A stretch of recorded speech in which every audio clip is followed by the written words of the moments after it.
Welcome to my background TV. Here, we create relaxing visual backgrounds with calm music to help you unwind, focus, or drift into rest. We're now adding audiobooks to that space, paired with peaceful visuals for a slow and easy listening experience. Today's audiobook is The Prince by Niccolò Machiavelli, a classic work on power, leadership, and human nature. This audiobook uses a public domain English translation and has been adapted for calm audio narration. Sit back, relax, and enjoy. Chapter 1. The various kinds of government and the ways by which they are established. All states and dominions which hold or have held sway over mankind are either republics or monarchies. Monarchies are either hereditary ones, in which the rulers have been for many years of the same family, or else they are those of recent foundation. The newly founded ones are either entirely new, as was Milan to Francesco Sforza, or else they are, as it were, new members grafted onto the hereditary possessions of the prince that annexes them, as is the Kingdom of Naples to the King of Spain. The dominions thus acquired have either been previously accustomed to the rule of another prince, or else have been free states. And they are annexed either by force of arms of the prince or of others, or else fall to him by good fortune or merit. Chapter 2. Of Hereditary Monarchies. I will not here speak of republics, having already treated of them fully in another place. I will deal only with monarchies, and will show how the various kinds described above can be governed and maintained. In the first place, in hereditary states accustomed to the reigning family, the difficulty of maintaining them is far less than in new monarchies. For it is sufficient not to exceed the ancestral usages, and to accommodate oneself to accidental circumstances. In this way, such a prince, if of ordinary ability, will always be able to maintain his position, unless some very exceptional and excessive force deprives him of it, and even if he be thus deprived of it, on the slightest misfortune happening to the new occupier, he will be able to regain it. We have in Italy the example of the Duke of Ferrara, who was able to withstand the assaults of the Venetians in the year 84, and of Pope Julius in the year 10, for no other reason than because of the antiquity of his family in that dominion. Inasmuch as the legitimate prince has less cause and less necessity to give offense, it is only natural that he should be more loved, and, if no extraordinary vices make him hated, it is only reasonable for his subjects to be naturally attached to him, the memories and causes of innovations being forgotten in the long period over which his rule has existed. Whereas one change always leaves the way prepared for the introduction of another. Chapter 3. Of Mixed Monarchies. But it is in the new monarchy that difficulties really exist.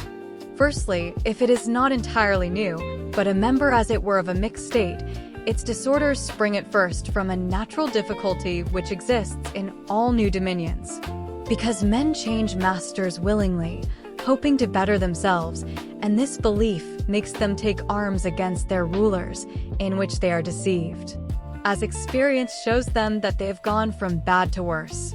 This is the result of another very natural cause, which is the necessary harm inflicted on those over whom the prince obtains dominion, both by his soldiers and by an infinite number of other injuries unavoidably caused by his occupation.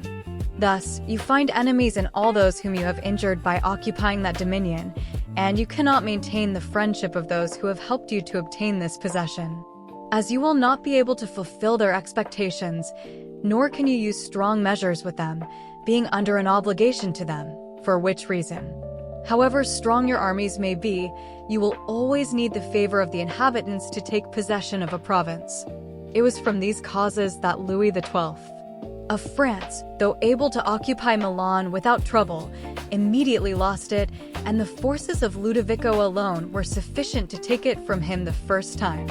For the inhabitants who had willingly opened their gates to him, finding themselves deluded in the hopes they had cherished and not obtaining those benefits that they had anticipated, could not bear the vexatious rule of their new prince. It is indeed true that, after reconquering the rebel territories, they are not so easily lost again, for the ruler is now, by the fact of the rebellion, less averse to secure his position by punishing offenders, investigating any suspicious circumstances, and strengthening himself in weak places. So that although the mere appearance of such a person as Duke Ludovico on the frontier was sufficient to cause France to lose Milan the first time, to make her lose her grip of it the second time was only possible when all the world was against her, and after her enemies had been defeated and driven out of Italy, which was the result of the causes above mentioned. Nevertheless, it was taken from her both the first and the second time. The general causes of the first loss have been already discussed. It remains now to be seen what were the causes of the second loss, and by what means France could have avoided it, or what measures might have been taken by another ruler in that position which were not taken by the King of France. Be it observed, therefore, that those states which on annexation are united to a previously existing state may or may not be of the same nationality and language. If they are, it is very easy to hold them, especially if they are not accustomed to freedom, and to possess them securely it suffices that the family of the princes which formerly governed them be extinct. For the rest, their old condition not being disturbed, and there being no dissimilarity of customs, the people settled down quietly under their new rulers. As is seen in the case of Burgundy, Brittany, Gascony, and Normandy, which have been so long united to France, and although there may be some slight differences of language, the customs of the people are nevertheless similar, and they can get along well together. And whoever obtains possession of them and wishes to retain them must bear in mind two things. The one, that the blood of their old rulers is extinct; the other, to make no alteration either in their laws or in their taxes. In this way they will in a very short space of time become united with their old possessions and form one state. But when dominions are acquired in a province differing in language, laws, and customs, the difficulties to be overcome are great, and it requires good fortune as well as great industry to retain them. One of the best and most certain means of doing so would be for the new ruler to take up his residence in them. This would render their possession more secure and durable. It is what the Turk has done in Greece, in spite of all the other measures taken by him to hold that state. It would not have been possible to retain it had he not gone to live there. Being on the spot, disorders can be seen as they arise and can quickly be remedied, but living at a distance, they are only heard of when they get beyond remedy. Besides which, the province is not despoiled by your officials. The subjects are pleased with the easy accessibility of their prince, and wishing to be loyal they have more reason to love him, and should they be otherwise they will have greater cause to fear him. Any external power who wishes to assail that state will be less disposed to do so, so that as long as he resides there he will be very hard to dispossess. The other and better remedy is to plant colonies in one or two of those places which form as it were the keys of the land, for it is necessary either to do this or to maintain a large force of armed men. The colonies will cost the prince little, with little or no expense on his part. He can send and maintain them. He only injures those whose lands and houses are taken to give to the new inhabitants, and these form but a small proportion of the state, and those who are injured, remaining poor and scattered, can never do any harm to him, and all the others are, on the one hand, not injured and therefore easily pacified, and, on the other, are fearful of offending lest they should be treated like those who have been dispossessed of their property. To conclude, these colonies cost nothing, are more faithful, and give less offense, and the injured parties being poor and scattered are unable to do mischief, as I have shown. For it must be noted that men must either be caressed or else annihilated. They will revenge themselves for small injuries, but cannot do so for great ones. The injury, therefore, that we do to a man must be such that we need not fear his vengeance.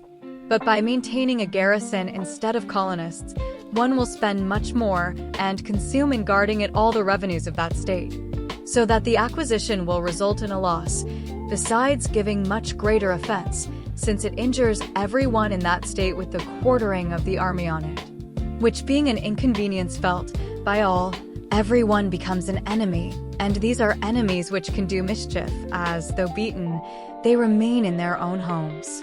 In every way, therefore, a garrison is as useless as colonies are useful. Further, the ruler of a foreign province, as described, should make himself the leader and defender of his less powerful neighbors and endeavor to weaken the stronger ones. And take care that his possessions are not entered by some foreigner not less powerful than himself, who will always intervene at the request of those who are discontented either through ambition or fear, as was seen when the Aetoli invited the Romans into Greece.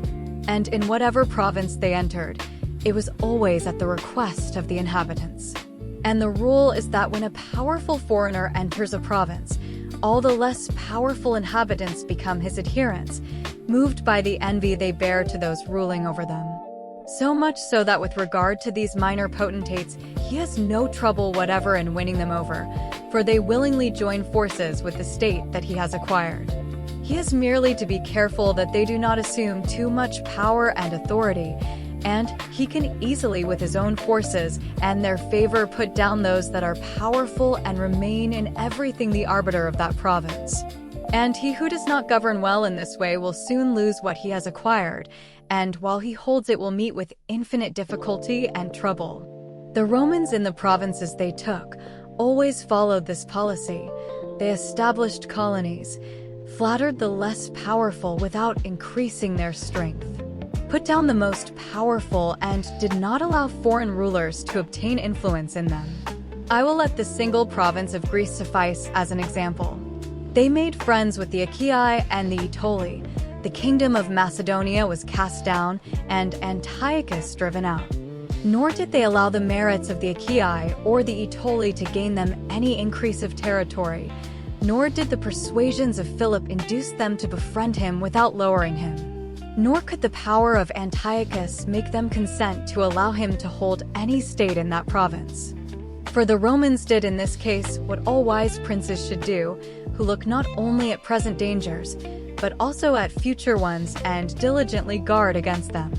For being foreseen, they can easily be remedied, but if one waits till they are at hand, the medicine is no longer in time as the malady has become incurable. It happening with this, as with those hectic fevers spoken of by doctors, which at their beginning are easy to cure, but difficult to recognize. But in course of time, when they have not at first been recognized and treated, become easy to recognize and difficult to cure. Thus, it happens in matters of state, for knowing afar off, which it is only given to a prudent man to do, the evils that are brewing, they are easily cured. But when, for want of such knowledge, they are allowed to grow so that everyone can recognize them, there is no longer any remedy to be found. However, the Romans, observing these disorders while yet remote, were always able to find a remedy and never allowed them to proceed in order to avoid a war. For they knew that war was not to be avoided and could be deferred only to the advantage of the other side. They therefore declared war against Philip and Antiochus in Greece, so as not to have to fight them in Italy, though they might at the time have avoided either. This they did not choose to do, never caring to do that which is now every day to be heard in the mouths of our wise men, to enjoy the benefits of time, but preferring those of their own virtue and prudence. For time brings with it all things, and may produce indifferently either good or evil. But let us return to France and examine whether she did any of these things, and I will speak not of Charles, but of Louis as the one whose proceedings can be better seen. As he held possession in Italy for a longer time, you will then see that he did the opposite of all those things which must be done to keep possession of a foreign state. King Louis was called into Italy by the ambition of the Venetians, who wished by his coming to gain half of Lombardy. I will not blame the king for coming nor for the part he took, because wishing to plant his foot in Italy, and not having friends in the country. On the contrary, the conduct of King Charles having caused all doors to be closed to him, he was forced to accept what friendships he could find. And his schemes would have quickly been successful if he had made no mistakes in his other proceedings.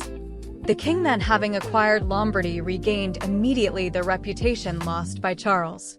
Genoa yielded. The Florentines became his friends, the Marquis of Mantua, the Dukes of Ferrara and Bentivogli, the Lady of Furli, the Lords of Faenza, Pesaro, Rimini. Camerino and Piombino, the inhabitants of Lucca, of Pisa, and of Siena, all approached him with offers of friendship. The Venetians might then have seen the effects of their temerity. How to gain a few lands in Lombardy, they had made the king ruler over 2/3 of Italy.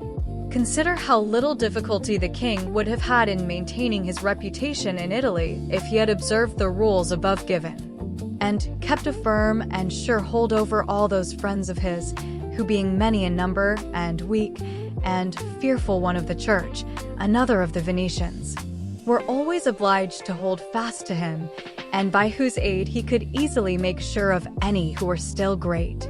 But he was hardly in Milan before he did exactly the opposite, by giving aid to Pope Alexander to occupy the Romagna. Nor did he perceive that, in taking this course, he weakened himself, by casting off his friends and those who had placed themselves at his disposal, and strengthened the church by adding to the spiritual power, which gives it such authority, further temporal powers. And having made the first mistake, he was obliged to follow it up, whilst, to put a stop to the ambition of Alexander and prevent him becoming ruler of Tuscany, he was forced to come to Italy. And not content with having increased the power of the church and lost his friends, he now desiring the kingdom of Naples, divided it with the king of Spain.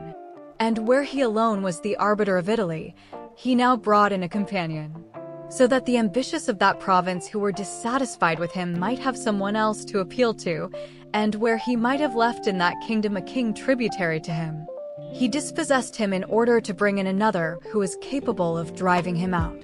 The desire to acquire possessions is a very natural and ordinary thing, and when those men do it who can do so successfully, they are always praised and not blamed. But when they cannot and yet want to do so at all costs, they make a mistake deserving of great blame. If France, therefore, with her own forces could have taken Naples, she ought to have done so. If she could not, she ought not to have divided it. And if the partition of Lombardy with the Venetians is to be excused, as having been the means of allowing the French king to set foot in Italy, this other partition deserves blame, not having the excuse of necessity. Louis had thus made these 5 mistakes. He had crushed the smaller powers, increased the power in Italy of one ruler, brought into the land a very powerful foreigner. And he had not come to live there himself, nor had he established any colonies. Still these mistakes might, if he had lived, not have injured him, had he not made the 6th, that of taking the state from the Venetians, for if he had not strengthened the church and brought the Spaniards into Italy, it would have been right and necessary to humble them, having once taken those measures. He ought never to have consented to their ruin, because, had the Venetians been strong, it would have kept the others from making attempts on Lombardy. Partly because the Venetians would not have consented to any measures by which they did not get it for themselves, and partly because the others would not have wanted to take it from France to give it to Venice, and would not have had the courage to attack both. If anyone urges that King Louis yielded the Romagna to Alexander and the kingdom to Spain in order to avoid war, I reply, with the reasons already given, that one ought never to allow a disorder to take place in order to avoid war, for war is not thereby avoided, but only deferred to your disadvantage. And if others allege the promise given by the king to the Pope to undertake that enterprise for him, in return for the dissolution of his marriage and for the cardinalship of Rohan, I reply with what I shall say later on about the faith of princes and how it is to be observed. Thus, King Louis lost Lombardy through not observing any of those conditions which have been observed by others who have taken provinces and wished to retain them. Nor is this any miracle, but very reasonable and natural.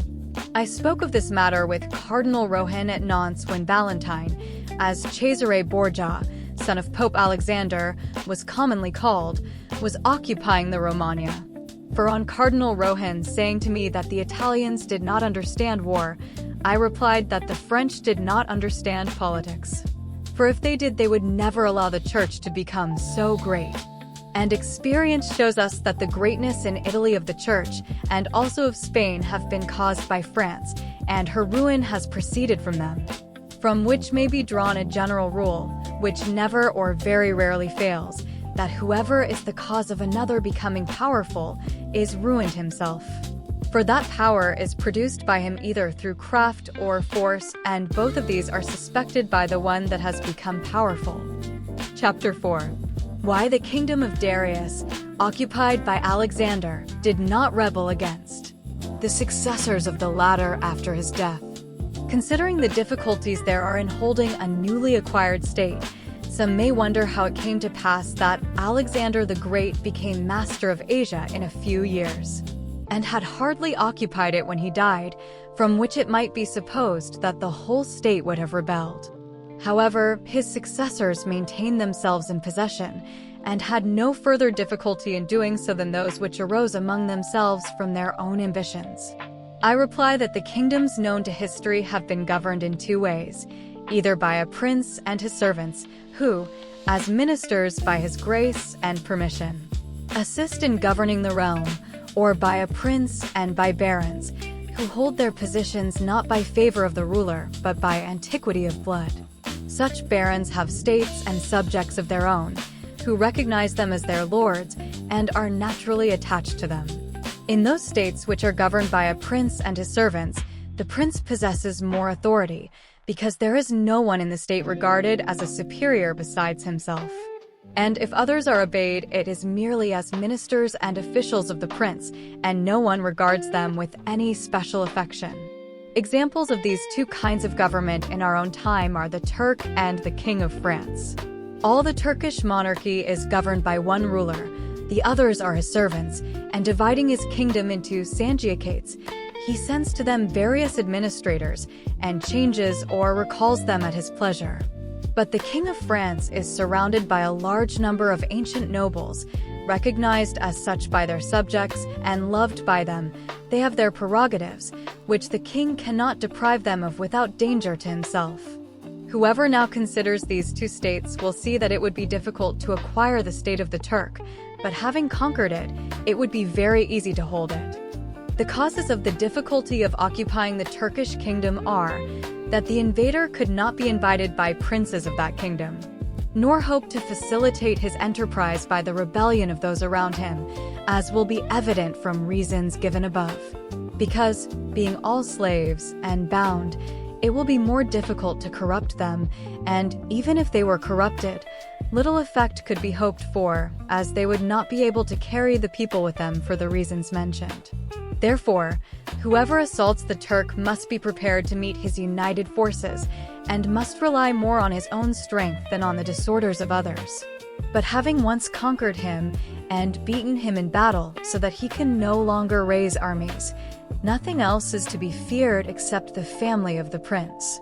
And if this is extinguished, there is no longer anyone to be feared, the others having no credit with the people. And as the victor before the victory could place no hope in them, so he need not fear them afterwards. The contrary is the case in kingdoms governed like that of France, because it is easy to enter them by winning over some baron of the kingdom, there being always some malcontents and those desiring innovations.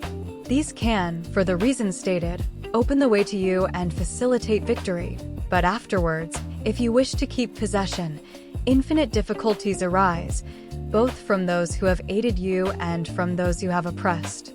Nor is it sufficient to extinguish the family of the prince, for there remain those nobles who will make themselves the head of new changes. And being neither able to content them nor exterminate them, you will lose the state whenever an occasion arises. Now if you will consider what was the nature of the government of Darius, you will find it similar to the kingdom of the Turk. And therefore Alexander had first to completely overthrow it and seize the country, after which victory, Darius being dead, the state remained secure to Alexander, for the reasons discussed above. And his successors, had they remained united, might have enjoyed it in peace, nor did any tumults arise in the kingdom except those fomented by themselves. But it is impossible to possess with such ease countries constituted like France. Hence arose the frequent rebellions of Spain, France, and Greece against the Romans, owing to the numerous principalities which existed in those states. For, as long as the memory of these lasted, The Romans were always uncertain of their possessions, but when the memory of these principalities had been extinguished, they became, with the power and duration of the empire, secure possessions.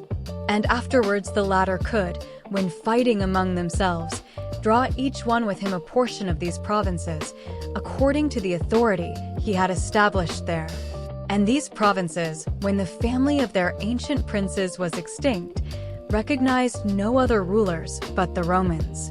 Considering these things, therefore, let no one be surprised at the facility with which Alexander could hold Asia, and at the difficulties that others have had in holding acquired possessions, like Pyrrhus and many others, as this was not caused by the greater or smaller ability of the conqueror, but depended on the dissimilarity of the conditions.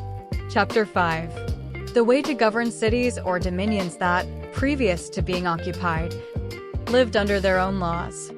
When those states which have been acquired are accustomed to live at liberty under their own laws, there are 3 ways of holding them. The first is to ruin them. The second is to go and live there in person. The third is to allow them to live under their own laws, taking tribute of them, and creating there within the country a state composed of a few who will keep it friendly to you. Because this state, being created by the prince, knows that it cannot exist without his friendship and protection, and will do all it can to keep them. And a city used to liberty can be more easily held by means of its citizens than in any other way if you wish to preserve it. There is the example of the Spartans and the Romans. The Spartans held Athens and Thebes by creating within them a state of a few people, nevertheless they lost them. The Romans, in order to hold Capua, Carthage, and Numantia, destroyed them, but did not lose them. They wanted to hold Greece in almost the same way as the Spartans held it, leaving it free and under its own laws, but they did not succeed.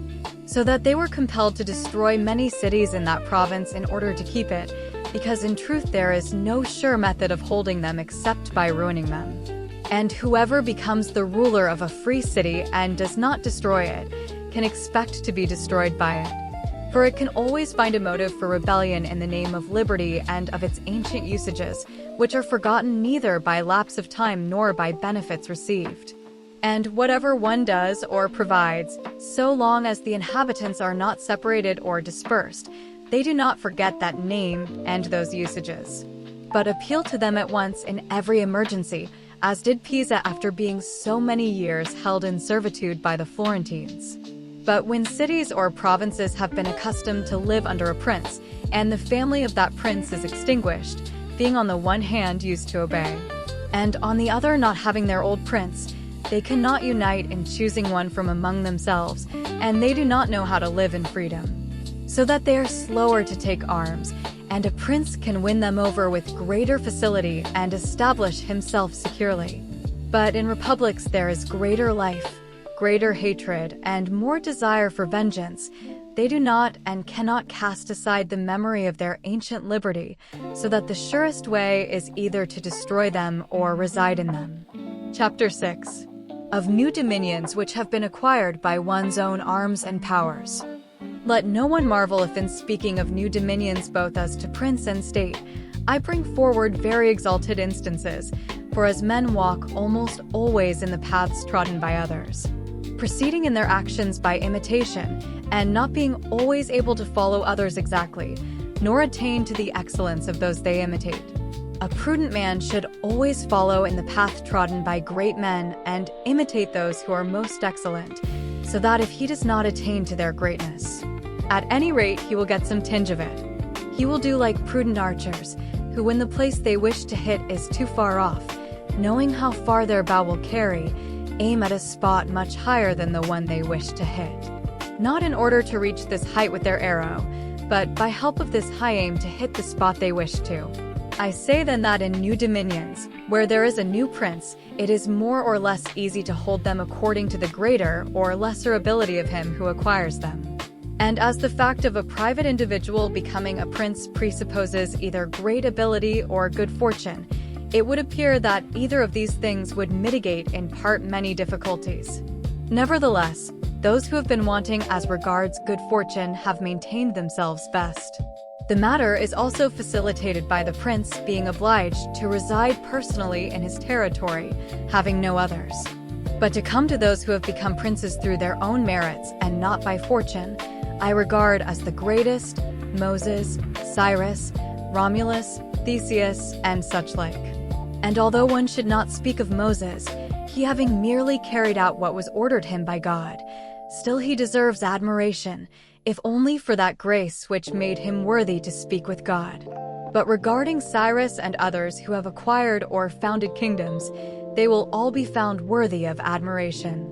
And if their particular actions and methods are examined, they will not appear very different from those of Moses, although he had so great a master. And in examining their life and deeds, it will be seen that they owed nothing to fortune, but the opportunity which gave them matter to be shaped into the form that they thought fit. And without that opportunity, their powers would have been wasted, and without their powers, the opportunity would have come in vain. It was thus necessary that Moses should find the people of Israel slaves in Egypt and oppressed by the Egyptians, so that they were disposed to follow him in order to escape from their servitude.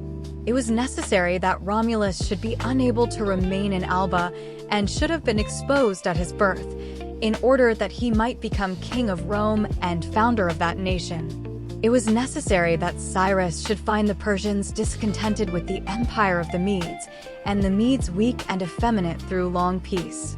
Theseus could not have showed his abilities if he had not found the Athenians dispersed. These opportunities, therefore, gave these men their chance, and their own great qualities enabled them to profit by them, so as to ennoble their country and augment its fortunes.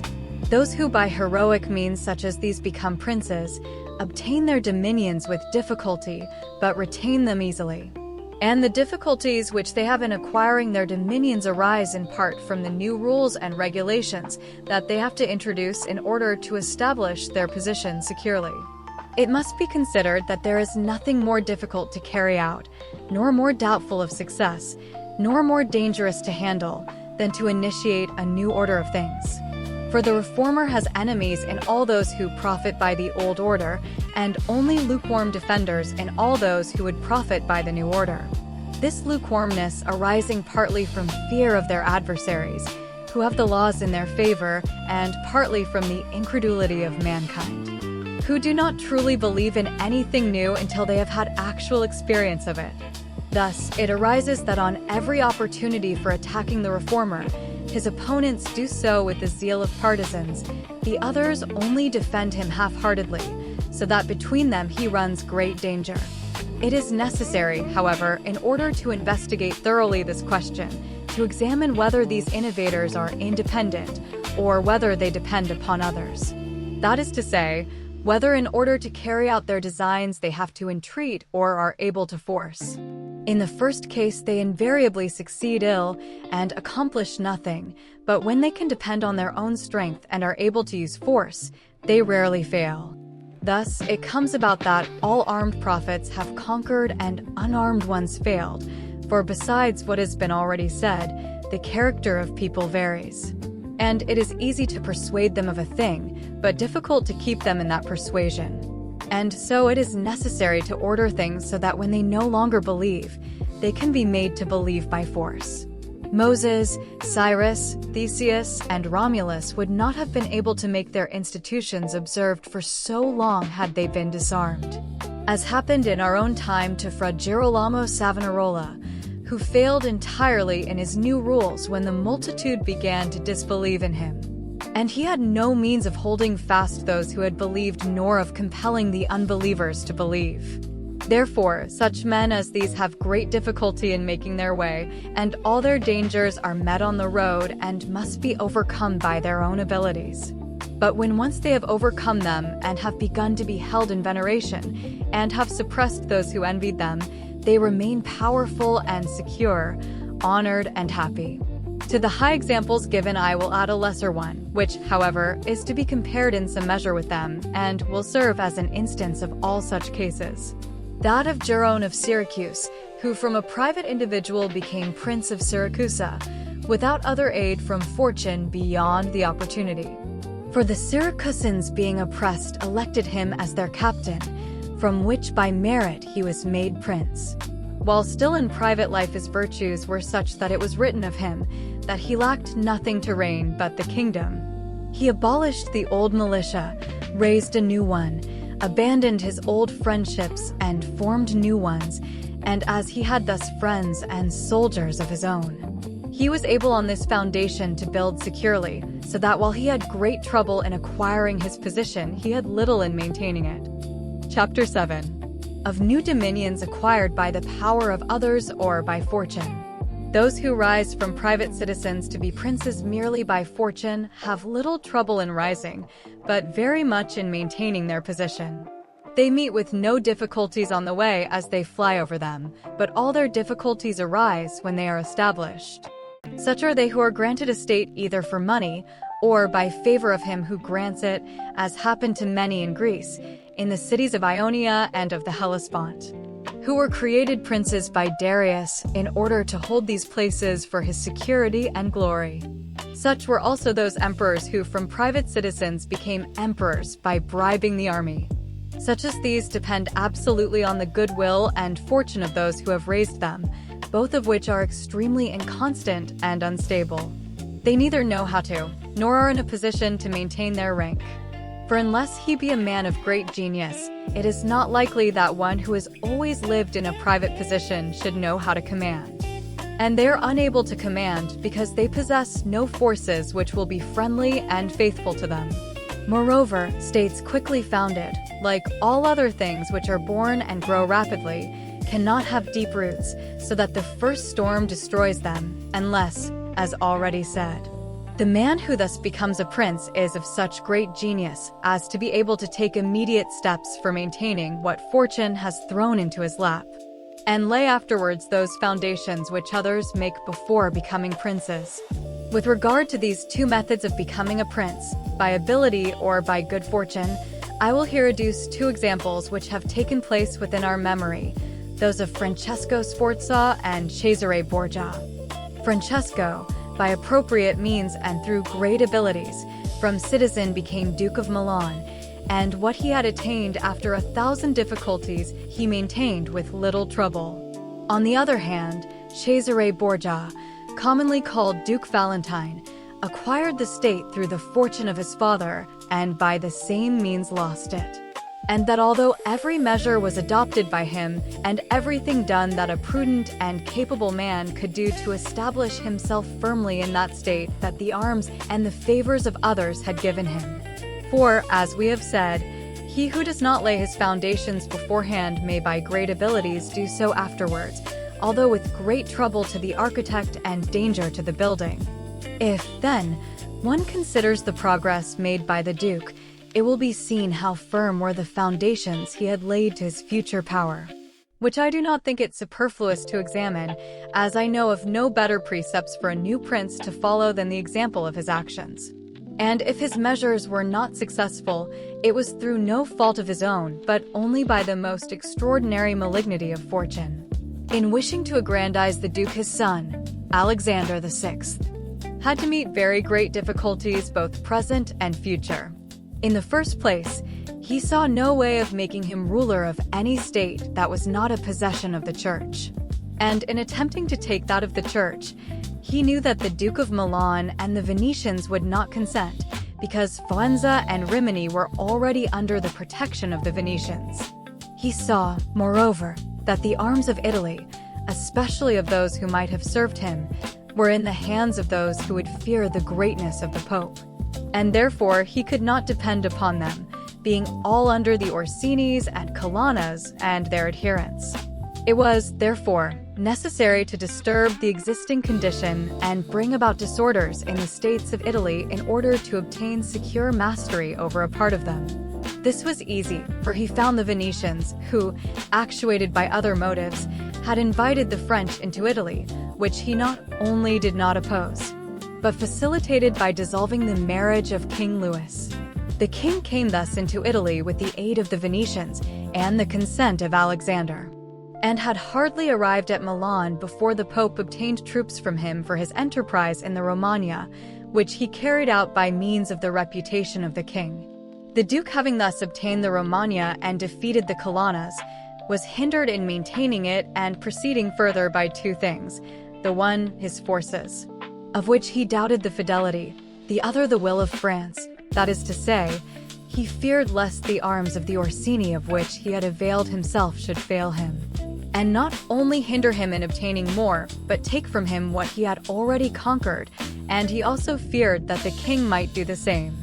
He had evidence of this as regards the Orsini when, after taking Faenza, he assaulted Bologna and observed their backwardness in the assault. And as regards the king, he perceived his designs when, after taking the dukedom of Urbino, he attacked Tuscany, and the king made him desist from that enterprise. Whereupon the duke decided to depend no longer on the fortunes and arms of others. The first thing he did was to weaken the parties of the Orsinis and Colonnas in Rome by gaining all their adherents who were gentlemen and making them followers of himself, by granting them large pensions and appointing them to commands and offices according to their rank, so that their attachment to their parties was extinguished in a few months, and entirely concentrated on the duke. After this, he awaited an opportunity for crushing the Orsinis, having dispersed the adherents of the Colonna family, and when the opportunity arrived, he made good use of it. For the Orsini, seeing at length that the greatness of the duke and of the church meant their own ruin, convoked a diet at Magione in the Perugino. Hence sprang the rebellion of Urbino and the tumults in Romagna and Infinite. Dangers to the Duke, who overcame them all with the help of the French. And having regained his reputation, neither trusting France nor other foreign forces in order not to have to oppose them, he had recourse to stratagem. He dissembled his aims so well that the Orsini, through the mediation of Signor Pavolo, made their peace with him, which the Duke spared no efforts to make secure, presenting them with robes, money, and horses, so that in their simplicity they were induced to come to Sinigaglia and fell into his hands.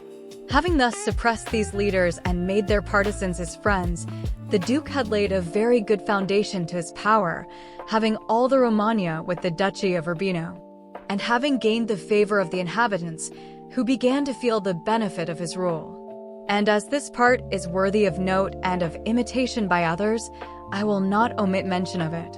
When he took the Romagna, it had previously been governed by weak rulers, who had rather despoiled their subjects than governed them, and given them more cause for disunion than for union, so that the province was a prey to robbery, assaults, and every kind of disorder.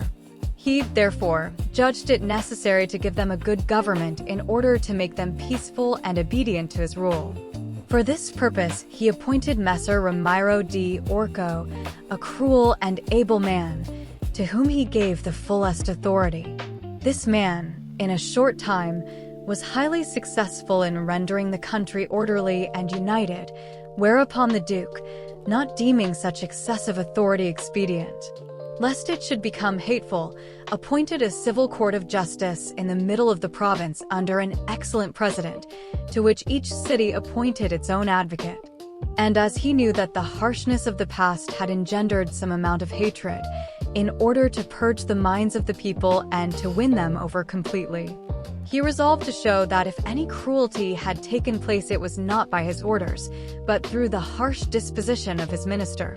And taking him on some pretext, he had him placed one morning in the public square at Cesena, cut in half, with a piece of wood and blood-stained knife by his side. The ferocity of this spectacle caused the people both satisfaction and amazement. But to return to where we left off, the Duke, being now powerful and partly secured against present perils, being armed himself, and having in a great measure put down those neighboring forces which might injure him, had now to get the respect of France if he wished to proceed with his acquisitions, for he knew that the king, who had lately discovered his error, would not give him any help. He began therefore to seek fresh alliances and to vacillate with France in the expedition that the French made towards the kingdom of Naples against the Spaniards, who were besieging Gaeta. His intention was to assure himself of them, which he would soon have succeeded in doing if Alexander had lived.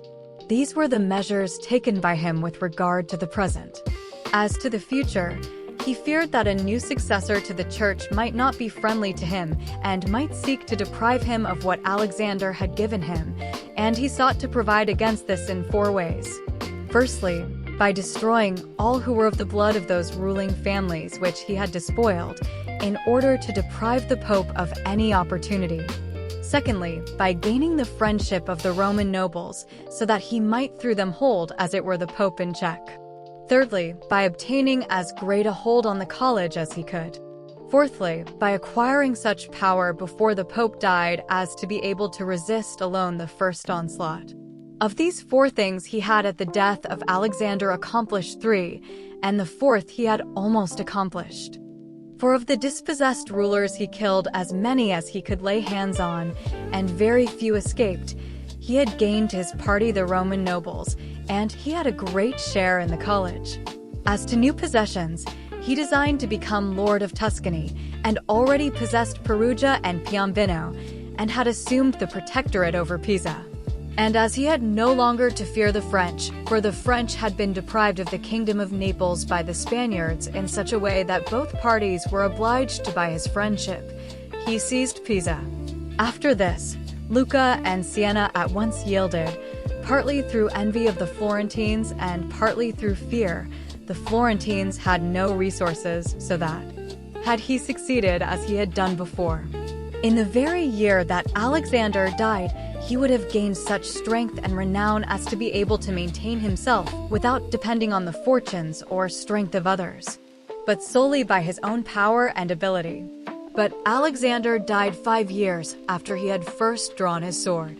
He left him with the state of Romagna only firmly established, and all the other schemes in midair, between 2 very powerful and hostile armies, and suffering from a fatal illness.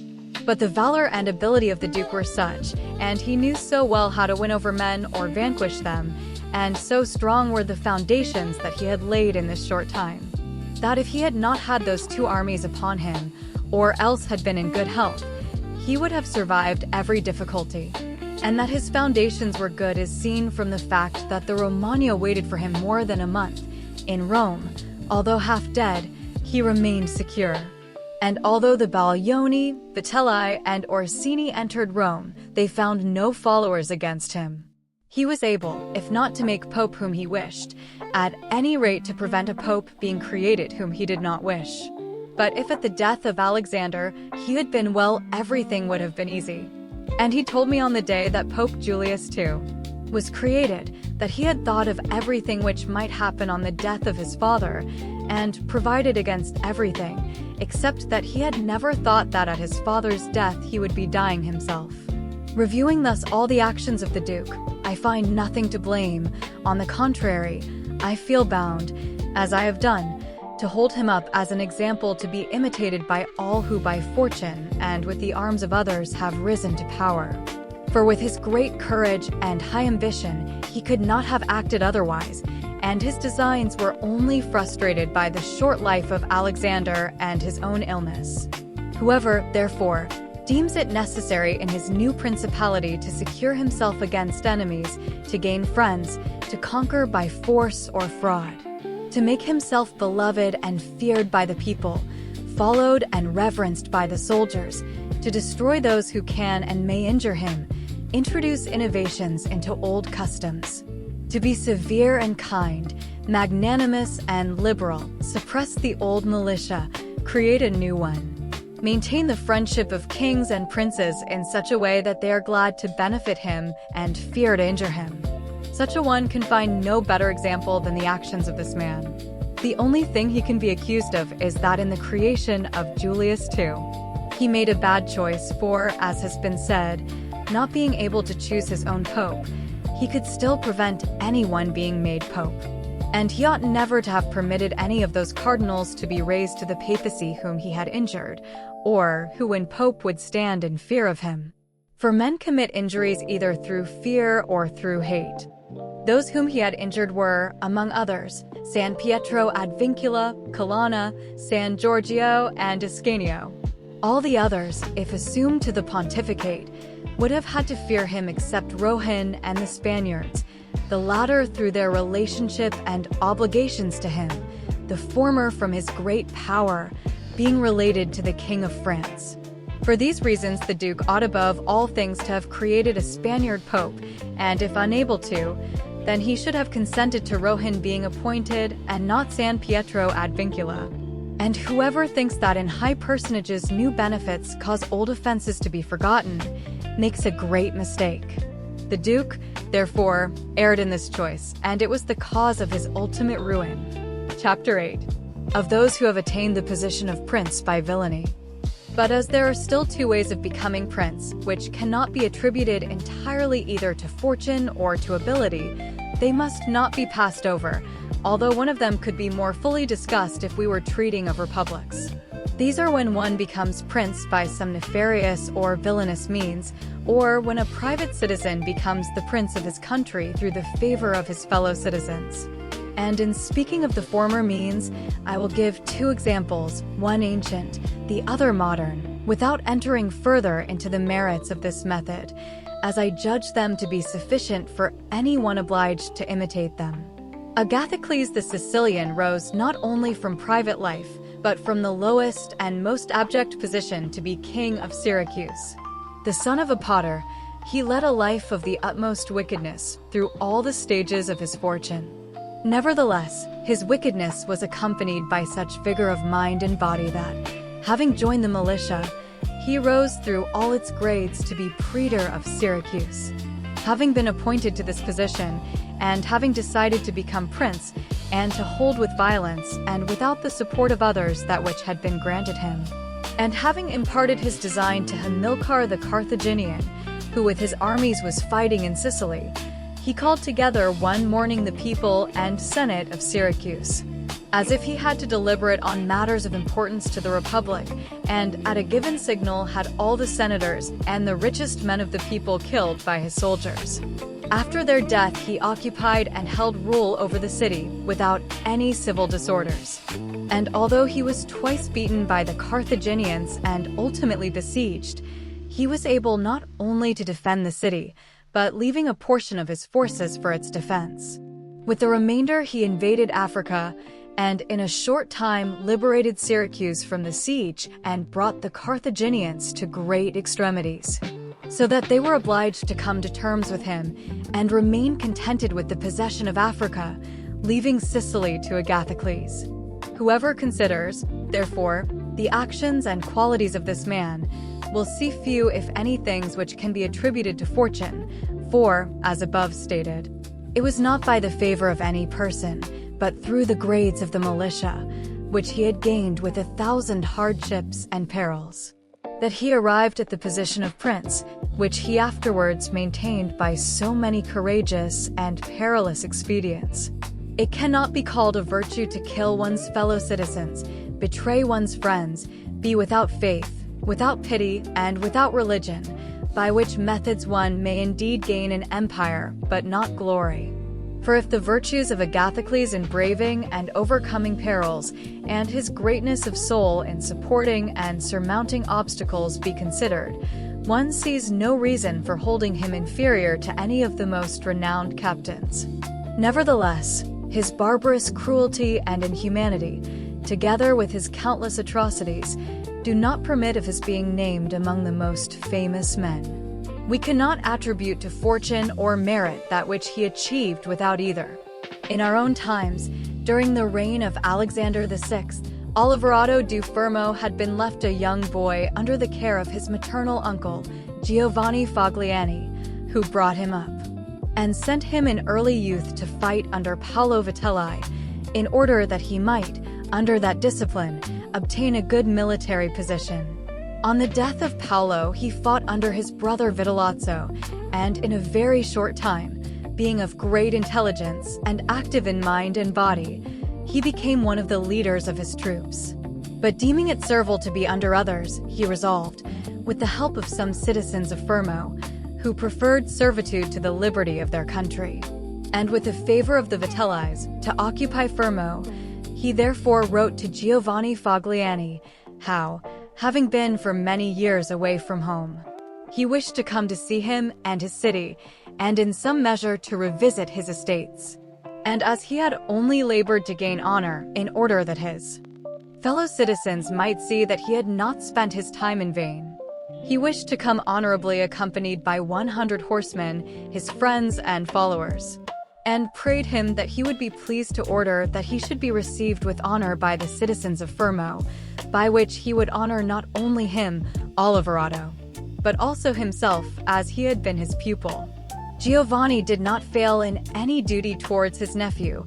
He caused him to be honorably received by the people of Fermo, and lodged him in his own houses. After waiting some days to arrange all that was necessary to his villainous projects, Oliverotto invited Giovanni Fogliani and all the principal men of Fermo to a grand banquet. After the dinner and the entertainments usual at such feasts, Oliverotto artfully introduced certain important matters of discussion, speaking of the greatness of Pope Alexander and of his son Cesare and of their enterprises.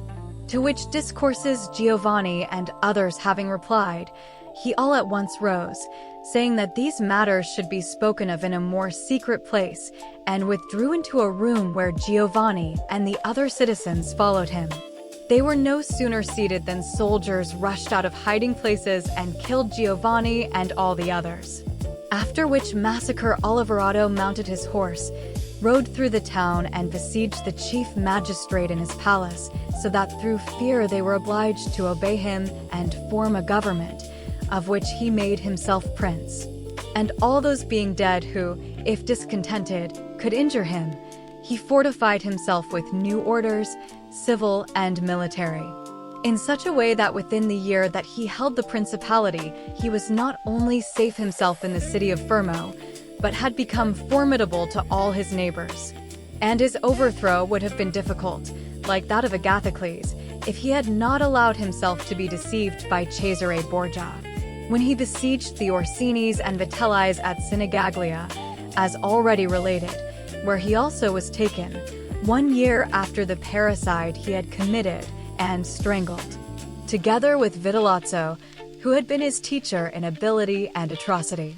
Some may wonder how it came about that Agathocles, and others like him, could, after infinite treachery and cruelty, live secure for many years in their country and defend themselves from external enemies without being conspired against by their subjects, although many others have, through their cruelty, been unable to maintain their position in times of peace, not to speak of the uncertain times of war. I believe this arises from the cruelties being used well or badly. Well used may be called those, if it is permissible to use the word well of evil, which are committed once for the need of securing oneself, and which afterwards are not persisted in, but are exchanged for measures as useful to the subjects as possible. Cruelties ill-used are those which, although at first few, increase rather than diminish with time. Those who follow the former method may remedy in some measure their condition, both with God and man, as did Agathocles. As to the others, it is impossible for them to maintain themselves. Whence it is to be noted that in taking a state the conqueror must arrange to commit all his cruelties at once, so as not to have to recur to them every day, and so as to be able, by not making fresh changes, to reassure people and win them over by benefiting them. Whoever acts otherwise, either through timidity or bad counsels, is always obliged to stand with knife in hand, and can never depend on his subjects, because they, through continually fresh injuries, are unable to depend upon him. For injuries should be done altogether, so that being less tasted, they will give less offense. Benefits should be granted little by little, so that they may be better enjoyed. And above all, a prince must live with his subjects in such a way that no accident should make him change it, for good or evil, for necessity arising in adverse times. You are not in time with severity, and the good that you do does not profit you, as it is judged to be forced, and you will derive no benefit whatever from it. Chapter 9. Of the Civic Principality. But we now come to the case where a citizen becomes prince not through crime or intolerable violence, but by the favor of his fellow citizens, which may be called a civic principality. To arrive at this position depends not entirely on worth or entirely on fortune, but rather on cunning assisted by fortune. One attains it by help of popular favor or by the favor of the aristocracy. For in every city, these two opposite parties are to be found, arising from the desire of the populace to avoid the oppression of the great, and the desire of the great to command and oppress the people. And from these two opposing interests arises in the city one of three effects, either absolute government, liberty, or license. The former is created either by the populace or the nobility, depending on the relative opportunities of the two parties. For when the nobility see that they are unable to resist the people, they unite in creating one of their number prince, so as to be able to carry out their own designs under the shadow of his authority. The populace, on the other hand, when unable to resist the nobility, endeavor to create a prince in order to be protected by his authority. He who becomes prince by help of the nobility has greater difficulty in maintaining his power than he who is raised by the populace. For he is surrounded by those who think themselves his equals, and is thus unable to direct or command as he pleases. But one who is raised to the leadership by popular favor finds himself alone, and has no one or very few who are not ready to obey him. Besides which, it is impossible to satisfy the nobility by fair dealing and without inflicting injury on others, whereas it is very easy to satisfy the mass of the people in this way. For the aim of the people is more honest than that of the nobility, the latter desiring to oppress, and the former merely to avoid oppression. It must also be added that the prince can never ensure himself against a hostile populace on account of their number, but he can against the hostility of the great, as they are but few. The worst that a prince has to expect from a hostile people is to be abandoned, but from hostile nobles he has to fear not only abandonment, but their active opposition. And as they are more far-seeing and more cunning, they are always in time to save themselves and take sides with the one who they expect will conquer. The prince is, moreover, obliged to live always with the same people, but he can easily do without the same nobility, being able to make and unmake them at any time, and increase their position or deprive them of it as he pleases. And to throw further light on this part, I would say that the nobles are to be considered in two different manners. That is, they are either to be ruled so as to make them entirely depend on your fortunes, or else not. Those that are thus bound to you and are not rapacious must be honored and loved. Those who are not bound must be considered in two ways. They either do this through pusillanimity and natural want of courage, and in this case you ought to make use of them, and especially such as are of good counsel, so that they may honor you in prosperity, and in adversity you have not to fear them. But when they are not bound to you of set purpose and for ambitious ends, it is a sign that they think more of themselves than of you. And from such men the prince must guard himself and look upon them as secret enemies who will help to ruin him when in adversity. One, however, who becomes prince by favor of the populace must maintain its friendship, which he will find easy, the people asking nothing but not to be oppressed. But one who against the people's wishes becomes prince by favor of the nobles should above all endeavor to gain the favor of the people. This will be easy to him if he protects them. And as men, who receive good from those they expected evil from, feel under a greater obligation to their benefactor, so the subject populace will become even better disposed towards him than if he had become prince through their favor. The prince can win their favor in many ways, which vary according to circumstances, for which no certain rule can be given, and will therefore be passed over. I will only say, in conclusion, that it is necessary for a prince to possess the friendship of the people, otherwise he has no resource in times of adversity. Nabis, prince of the Spartans, sustained a siege by the whole of Greece and a victorious Roman army, and defended against them his country and maintained his own position. It sufficed when the danger arose for him to make sure of a few, which would not have been enough if the populace had been hostile to him. And let no one oppose my opinion in this by quoting the trite proverb, "He who builds on the people, builds on mud."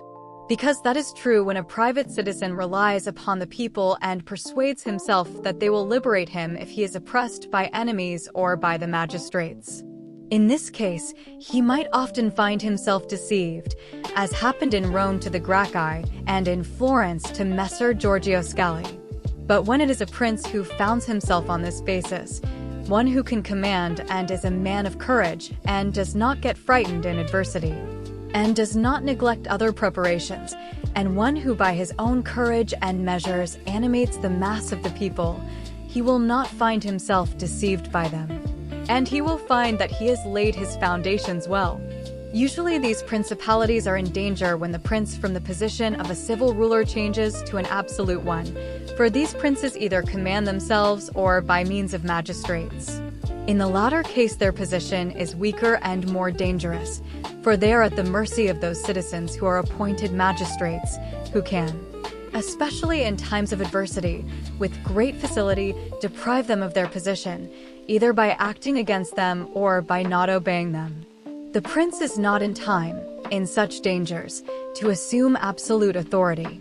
For the citizens and subjects who are accustomed to take their orders from the magistrates are not ready in these emergencies to obey his. And he will always in doubtful times lack men whom he can rely on. Such a prince cannot base himself on what he sees in quiet times, when the citizens have need of the state. For then everyone is full of promises, and each one is ready to die for him when death is far off. But in adversity, when the state has need of citizens, then he will find but few. And this experience is the more dangerous, in that it can only be had once. Therefore, a wise prince will seek means by which his subjects will always and in every possible condition of things have need of his government, and then they will always be faithful to him. Chapter 10. How the strength of all states should be measured. In examining the character of these principalities, it is necessary to consider another point, namely, whether the prince has such a position as to be able in case of need to maintain himself alone, or whether he has always need of the protection of others. The better to explain this, I would say, that I consider those capable of maintaining themselves alone who can, through abundance of men or money, put together a sufficient army, and hold the field against anyone who assails them, and I consider to have need of others, those who cannot take the field against their enemies, but are obliged to take refuge within their walls and stand on the defensive. We have already discussed the former case, and will speak in future of it as occasion arises. In the second case, there is nothing to be said except to encourage such a prince to provision and fortify his own town, and not to trouble about the country. And whoever has strongly fortified his town and, as regards the government of his subjects, has proceeded as we have already described and will further relate, will be attacked with great reluctance, for men are always averse to enterprises in which they foresee difficulties. And it can never appear easy to attack one who has his town well guarded and is not hated by the people. The cities of Germany are extremely liberal, have little surrounding country, and obey the emperor when they choose, and they do not fear him or any other potentate that they have about them. They are fortified in such a manner that everyone thinks that to reduce them would be tedious and difficult, for they all have the necessary moats and bastions, sufficient artillery, and always keep in the public storehouses food and drink and fuel for 1 year, beyond which, to keep the lower classes satisfied and without loss to the public. They have always enough means to give them work for 1 year in these employments, which form the nerve and life of the town, and in the industries by which the lower classes live. Military exercises are still held in reputation, and many regulations are in force for maintaining them. A prince, therefore, who possesses a strong city and does not make himself hated, cannot be assaulted, and if he were to be so, the assailant would be obliged to retire shamefully, for so many things change that it is almost impossible for anyone to hold the field for a year with his armies idle. And to those who urge that the people, having their possessions outside and seeing them burnt, will not have patience, and the long siege and self-interest will make them forget their prince, I reply that a powerful and courageous prince will always overcome those difficulties by now raising the hopes of his subjects that the evils will not last long, now impressing them with fear of the enemy's cruelty, now by dexterously assuring himself of those who appear too bold. Besides which, the enemy would naturally burn and ruin the country on first arriving and in the time when men's minds are still hot and eager to defend themselves. And therefore the prince has still less to fear, for after some days, when people have cooled down, the damage is done, the evil has been suffered, and there is no remedy. So that they're the more ready to unite with their prince, as it appears that he is under an obligation to them. Their houses having been burnt, and their possessions ruined in his defense. It is the nature of men to be as much bound by the benefits that they confer as by those they receive. From which it follows that, everything considered, a prudent prince will not find it difficult to uphold the courage of his subjects both at the commencement and during a state of siege, if he possesses provisions and means to defend himself. Chapter 11. Of Ecclesiastical Principalities. It now remains to us only to speak of ecclesiastical principalities, with regard to which the difficulties lie wholly before they are possessed. They are acquired either by ability or by fortune, but are maintained without either, for they are sustained by the ancient religious customs, which are so powerful and of such quality that they keep their princes in power in whatever manner they proceed and live. These alone have a state without defending it, have subjects without governing them, and the states, not being defended, are not taken from them. The subjects not being governed do not disturb themselves, and neither think of nor are capable of alienating themselves from them. Only these principalities, therefore, are secure and happy. But as they are upheld by higher causes, which the human mind cannot attain to, I will abstain from speaking of them, for being exalted and maintained by God, it would be the work of a presumptuous and foolish man to discuss them.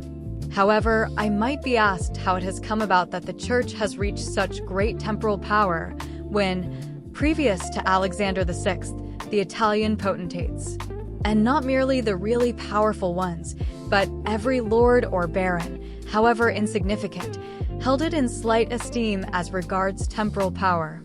Whereas now it is dreaded by a king of France, whom it has been able to drive out of Italy, and has also been able to ruin the Venetians.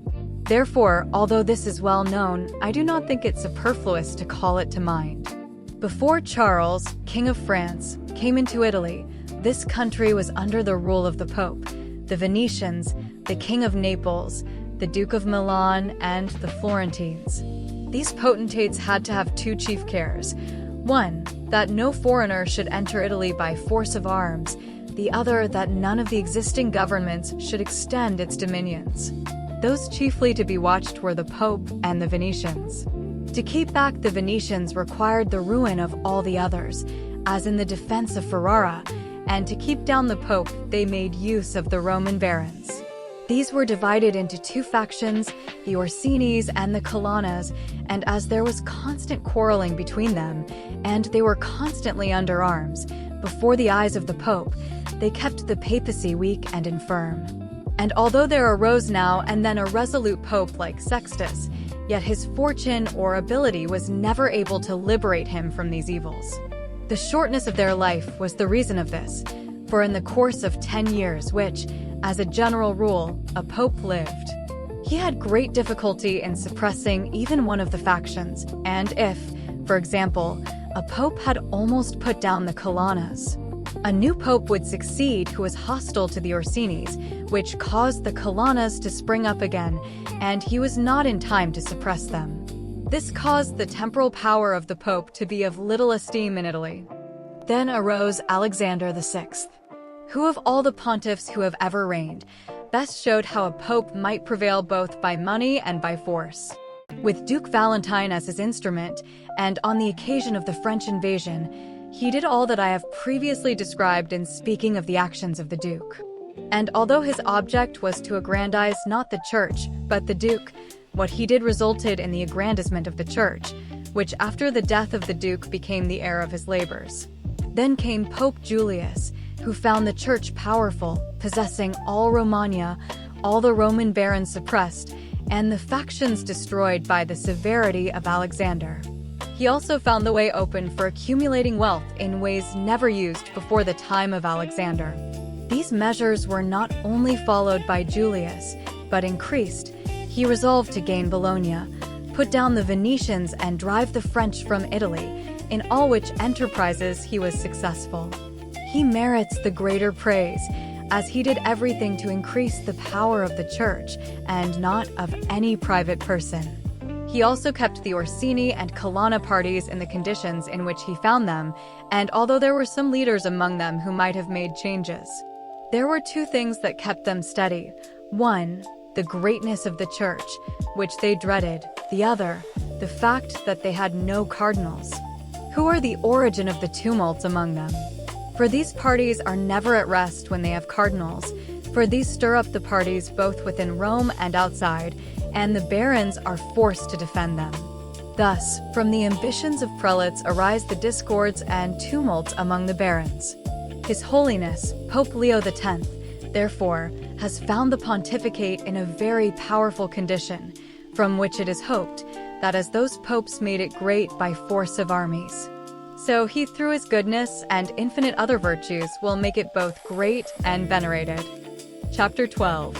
The different kinds of militia and mercenary soldiers. Having now discussed fully the qualities of these principalities of which I propose to treat, and partially considered the causes of their prosperity or failure, and having also showed the methods by which many have sought to obtain such states, it now remains for me to treat generally of the methods of attack and defense that can be used in each of them. We have said already how necessary it is for a prince to have his foundations good, otherwise he is certain to be ruined. The chief foundations of all states, whether new, old, or mixed, are good laws and good arms. And as there cannot be good laws where there are not good arms, and where there are good arms there should be good laws, I will not now discuss the laws, but will speak of the arms. I say, therefore, that the arms by which a prince defends his possessions are either his own, or else mercenaries, or auxiliaries, or mixed. The mercenaries and auxiliaries are useless and dangerous, and if anyone keeps his state based on the arms of mercenaries, he will never stand firm or sure. As they are disunited, ambitious, without discipline, faithless, bold amongst friends, cowardly amongst enemies, they have no fear of God and keep no faith with men. Ruin is only deferred as long as the assault is postponed. In peace you are despoiled by them, and in war by the enemy. The cause of this is that they have no love or other motive to keep them in the field beyond a trifling wage, which is not enough to make them ready to die for you. They are quite willing to be your soldiers so long as you do not make war, but when war comes, it is either fly or be off. I ought to have little trouble in proving this, since the ruin of Italy is now caused by nothing else, but through her having relied for many years on mercenary arms. These were somewhat improved in a few cases, and appeared courageous among themselves, but when the foreigner came they showed their worthlessness. Thus, it came about that King Charles of France was allowed to take Italy without the slightest trouble, and those who said that it was owing to our sins spoke the truth. But it was not the sins that they believed, but those that I have related. And as it was the sins of princes, they too have suffered the punishment. I will explain more fully the defects of these arms. Mercenary captains are either very capable men or not. If they are, you cannot rely upon them, for they will always aspire to their own greatness, either by oppressing you, their master, or by oppressing others against your intentions. But if the captain is not an able man, he will generally ruin you. And if it is replied to this, that whoever has armed forces will do the same, whether these are mercenary or not, I would reply that as armies are to be used either by a prince or by a republic, the prince must go in person to take the position of captain, and the republic must send its own citizens. If the one sent turns out incompetent, it must change him, and if capable, keep him by law from going beyond the proper limits. And it is seen by experience that only princes and armed republics make very great progress, whereas mercenary forces do nothing but damage. And also an armed republic submits less easily to the rule of one of its citizens than a republic armed by foreign forces. Rome and Sparta were for many centuries well armed and free. The Swiss are well armed and enjoy great freedom. As an example of mercenary armies in antiquity, there are the Carthaginians, who were oppressed by their mercenary soldiers after the termination of the first war with the Romans, even while they still had their own citizens as captains. Philip of Macedon was made captain of their forces by the Thebans after the death of Epaminondas, and after gaining the victory, he deprived them of liberty. The Milanese, on the death of Duke Philip, hired Francesco Sforza against the Venetians, who, having overcome the enemy at Caravaggio, allied himself with them to oppress the Milanese, his employers. The father of this Sforza, being a soldier in the service of the queen, Giovanna of Naples, left her suddenly unarmed, by which she was compelled, in order not to lose the kingdom, to throw herself into the arms of the King of Aragon. And if the Venetians and Florentines have in times past increased their dominions by means of such forces, and their captains have not made themselves princes, but have defended them, I reply that the Florentines in this case have been favored by chance. For of the capable leaders whom they might have feared, some did not conquer, some met with opposition, and others directed their ambition elsewhere. The one who did not conquer was Sir John Hawkwood, whose fidelity could not be known as he was not victorious. But everyone will admit that, had he conquered, the Florentines would have been at his mercy. Sforza had always the Bruxeschi against him, they being constantly at enmity. Francesco directed his ambition towards Lombardy, Braccio against the Church and the Kingdom of Naples. But let us look at what followed a short time ago. The Florentines appointed Paolo Vitelli their captain, a man of great prudence, who had risen from a private station to the highest reputation. If he had taken Pisa, no one can deny that it was highly important for the Florentines to retain his friendship. Because had he become the soldier of their enemies, they would have had no means of opposing him, and in order to retain him, they would have been obliged to obey him. As to the Venetians, if one considers the progress they made, it will be seen that they acted surely and gloriously so long as they made war with their own forces. That it was before they commenced their enterprises on land that they fought courageously with their own gentlemen and armed populace. But when they began to fight on land, they abandoned this virtue and began to follow the Italian custom. And at the commencement of their land conquests, they had not much to fear from their captains, their land possessions not being very large and their reputation being great. But as their possessions increased, as they did under Carmagnola, they had an example of their mistake. Foreseeing that he was very powerful after he had defeated the Duke of Milan, and knowing, on the other hand, that he was not enterprising in warfare, they considered that they would not make any more conquests with him, and they neither would nor could dismiss him, for fear of losing what they had already gained. They were therefore obliged, in order to make sure of him, to have him killed. They then had for captains Bartolomeo de Bergamo, Roberto de San Severino, Count di Pitigliano, and such like, from whom they had to fear loss instead of gain. As happened subsequently at Baila, where in one day they lost what they had laboriously gained in 800 years, for with these forces, only slow and trifling acquisitions are made, but sudden and miraculous losses. And as I have cited these examples from Italy, which has now for many years been governed by mercenary forces, I will now deal more largely with them, so that having seen their origin and progress, they can be better remedied. You must understand that in these latter times, as soon as the empire began to be repudiated in Italy and the Pope to gain greater reputation in temporal matters, Italy was divided into many states. Many of the principal cities took up arms against their nobles, who, favored by the emperor, had held them in subjection. And the Church encouraged this in order to increase its temporal power. In many other cities, one of the inhabitants became prince. Thus, Italy having fallen almost entirely into the hands of the Church and a few republics, and the priests and other citizens not being accustomed to bear arms, they began to hire foreigners as soldiers. The first to bring reputation for this kind of militia was Alberigo de Como, a native of Romagna. The discipline of this man produced, among others, Braccio and Sforza, who were in their day the arbiters of Italy.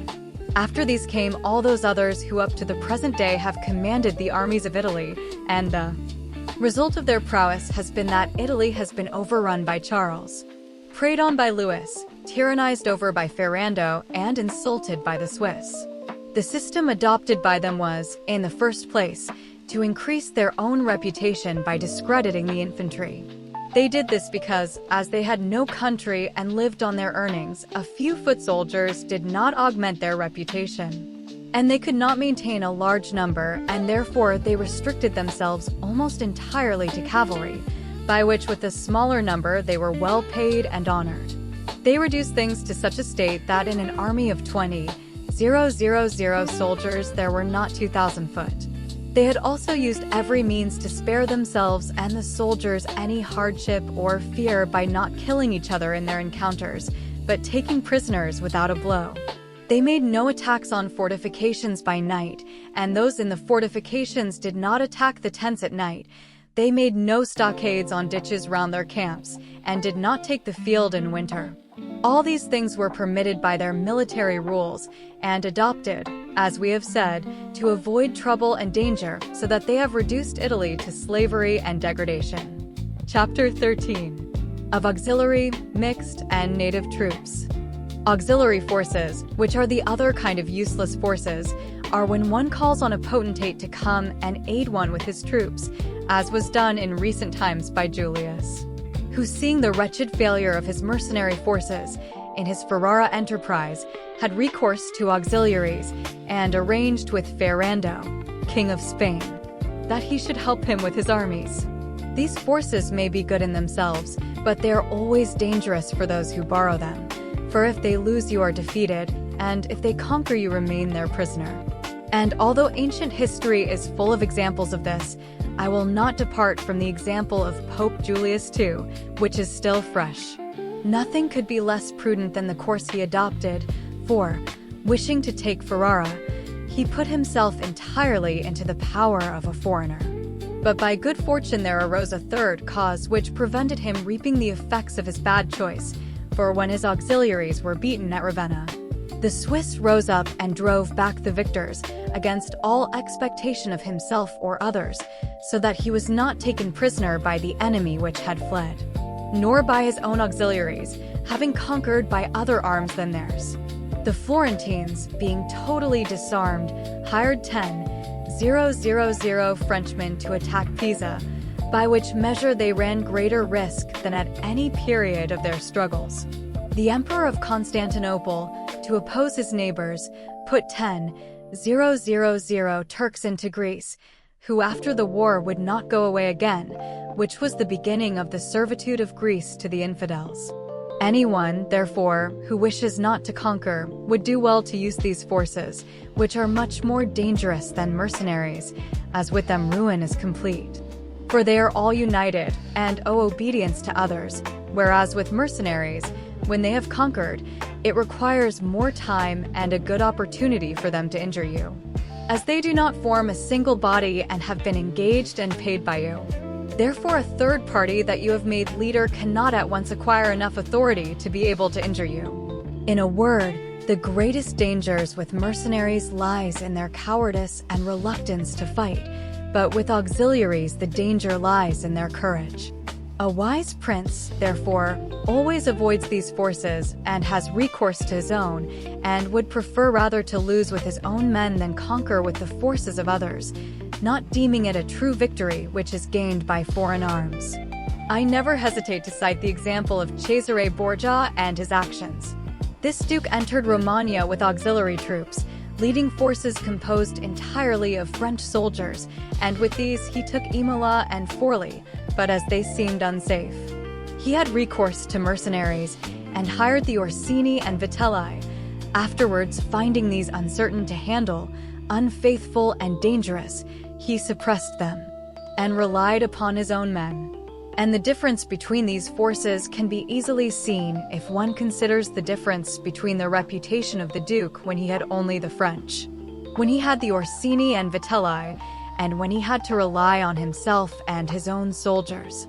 His reputation will be found to have constantly increased, and he was never so highly esteemed as when everyone saw that he was the sole master of his forces. I do not wish to go away from recent Italian instances, but I cannot omit Hiero of Syracuse, whom I have already mentioned. This man being, as I said, made head of the army by the Syracusans, immediately recognized the uselessness of that mercenary militia, which was composed like our Italian mercenary troops. And as he thought it unsafe either to retain them or dismiss them, he had them cut in pieces and thenceforward made war with his own arms and not those of others. I would also call to mind a figure out of the Old Testament which well illustrates this point. When David offered to Saul to go and fight with the Philistine champion Goliath, Saul, to encourage him, armed him with his own arms, which when David had tried on he refused, saying that with them he could not fight so well. He preferred, therefore, to face the enemy with his own sling and knife. In short, the arms of others either fall away from you, or overburden you, or else impede you. Charles VIII, father of King Louis XL, having through good fortune and bravery liberated France from the English, recognized this necessity of being armed with his own forces, and established in his kingdom a system of men-at-arms and infantry. Afterwards, King Louis his son abolished the infantry and began to hire Swiss, which mistake being followed by others is, as may now be seen, a cause of danger to that kingdom. For by giving such reputation to the Swiss, France has disheartened all her own troops. The infantry having been abolished, and the men-at-arms being obliged to foreigners for assistance, for being accustomed to fight with Swiss troops, they think they cannot conquer without them. Whence it comes that the French are insufficiently strong to oppose the Swiss, and without the aid of the Swiss they will not venture against others. The armies of the French are thus of a mixed kind, partly mercenary and partly her own. Taken together, they are much better than troops entirely composed of mercenaries or auxiliaries, but much inferior to national forces. Chapter 14. What the duties of a prince are with regard to the militia. A prince should therefore have no other aim or thought, nor take up any other thing for his study, but war and its order and discipline. For that is the only art that is necessary to one who commands, and it is of such virtue that it not only maintains those who are born princes, but often enables men of private fortune to attain to that rank. And one sees, on the other hand, that when princes think more of luxury than of arms, they lose their state. The chief cause which makes anyone lose it is the contempt of this art, and the way to acquire it is to be well versed in the same. Francesco Sforza, through being well armed, became, from a private position, Duke of Milan. His sons, through wishing to avoid the fatigue and hardship of war, from dukes became private persons. For among other evils caused by being disarmed, it renders you contemptible, which is one of those disgraceful things which a prince must guard against, as will be explained later. Because there is no comparison whatever between an armed man and a disarmed one, it is not reasonable to suppose that one who is armed will obey willingly one who is unarmed, or that any unarmed man will remain safe among armed servants. For one being disdainful and the other suspicious, it is not possible for them to act well together. And yet a prince who is ignorant of military matters, besides the other misfortunes already mentioned, cannot be esteemed by his soldiers, nor have confidence in them. He ought, therefore, never to let his thoughts stray from the exercise of war, and in peace he ought to practice it more than in war, which he can do in two ways, both by action and by study. As to action, he must, besides keeping his men well disciplined and exercised, engage continually in hunting, and thus accustom his body to hardships. And on the other hand, learn the nature of the land, how the mountains rise, how the valleys are disposed, where the plains lie, and understand the nature of the rivers and swamps, and to this he should devote great attention. This knowledge is useful in two ways. In the first place, one learns to know one's country, and can the better see how to defend it. Then by means of the knowledge and experience gained in one locality, one can easily understand any other that it may be necessary to venture on, for the hills and valleys, plains and rivers of Tuscany, for instance, have a certain resemblance to those of other provinces, so that from a knowledge of the country in one province one can easily arrive at a knowledge of others. And that prince who is lacking in the skill is wanting in the first essentials of a leader, for it is this which teaches how to find the enemy, take up quarters, lead armies, arrange marches, and occupy positions with advantage. Philopoemen, prince of the Achaea, among other praises bestowed on him by writers, is lauded because in times of peace he thought of nothing but the methods of warfare. And when he was in the country with his friends, he often stopped and asked them, "If the enemy were on that hill and we found ourselves here with our army, which of us would have the advantage? How could we safely approach him maintaining our order? If we wished to retire, what ought we to do? If they retired, how should we follow them?" And he put before them as they went along all the cases that might happen to an army, heard their opinion, gave his own, fortifying it by argument, so that through these continued cogitations there could never happen any incident when leading his armies for which he was not prepared. But as to exercise for the mind, the prince ought to read history and study the actions of eminent men, see how they acted in warfare. Examine the causes of their victories and losses in order to imitate the former and avoid the latter, and above all, do as some eminent men have done in the past, who have imitated someone who has been much praised and glorified, and have always kept their deeds and actions before them, as they say Alexander the Great imitated Achilles, Caesar Alexander, and Scipio Cyrus. And whoever reads the life of Cyrus written by Xenophon will perceive in the life of Scipio how gloriously he imitated him, and how, in chastity, affability, humanity, and liberality Scipio conformed to those qualities of Cyrus described by Xenophon. A wise prince should follow similar methods and never remain idle in peaceful times, but by industry make such good use of the time as may serve him in adversity, so that when fortune changes she may find him prepared to resist her blows. Chapter 15. Of the things for which men, and especially princes, are praised or blamed. It remains now to be seen what are the methods and rules for a prince, as regards his subjects and friends. And as I know that many have written of this, I fear that my writing about it may be deemed presumptuous, differing as I do, especially in this matter, from the opinions of others. But my intention being to write something of use to those who understand it, it appears to me more proper to go to the real truth of the matter than to its imagination.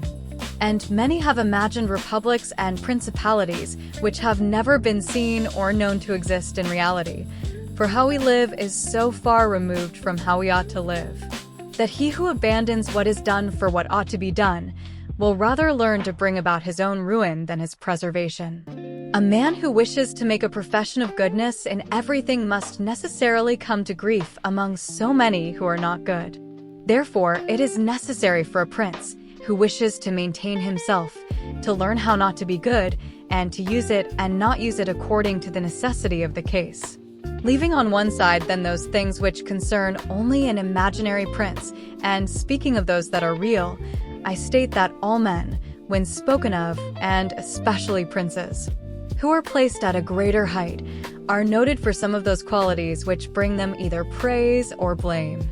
Thus, one is considered liberal, another miserly, one a free giver, another rapacious, one cruel, another merciful, one a breaker of his word, another faithful, one effeminate and pusillanimous, another fierce and high-spirited, one humane, another proud, one lascivious, another chaste, one frank, another astute, one hard, another easy, one serious, another frivolous, one religious, another incredulous, and so on. I know that everyone will admit that it would be highly praiseworthy in a prince to possess all the above-named qualities that are reputed good. But as they cannot all be possessed or observed, human conditions not permitting of it, it is necessary that he should be prudent enough to avoid the disgrace of those vices which would lose him the state, and guard himself against those which will not lose it him. If possible, but if not able to, he can indulge them with less scruple. And yet he must not mind incurring the disgrace of those vices, without which it would be difficult to save the state, for if one considers well, it will be found that some things which seem virtues would, if followed, lead to one's ruin, and some others which appear vices result, if followed, in one's greater security and well-being. Chapter 16. Of liberality and niggardliness.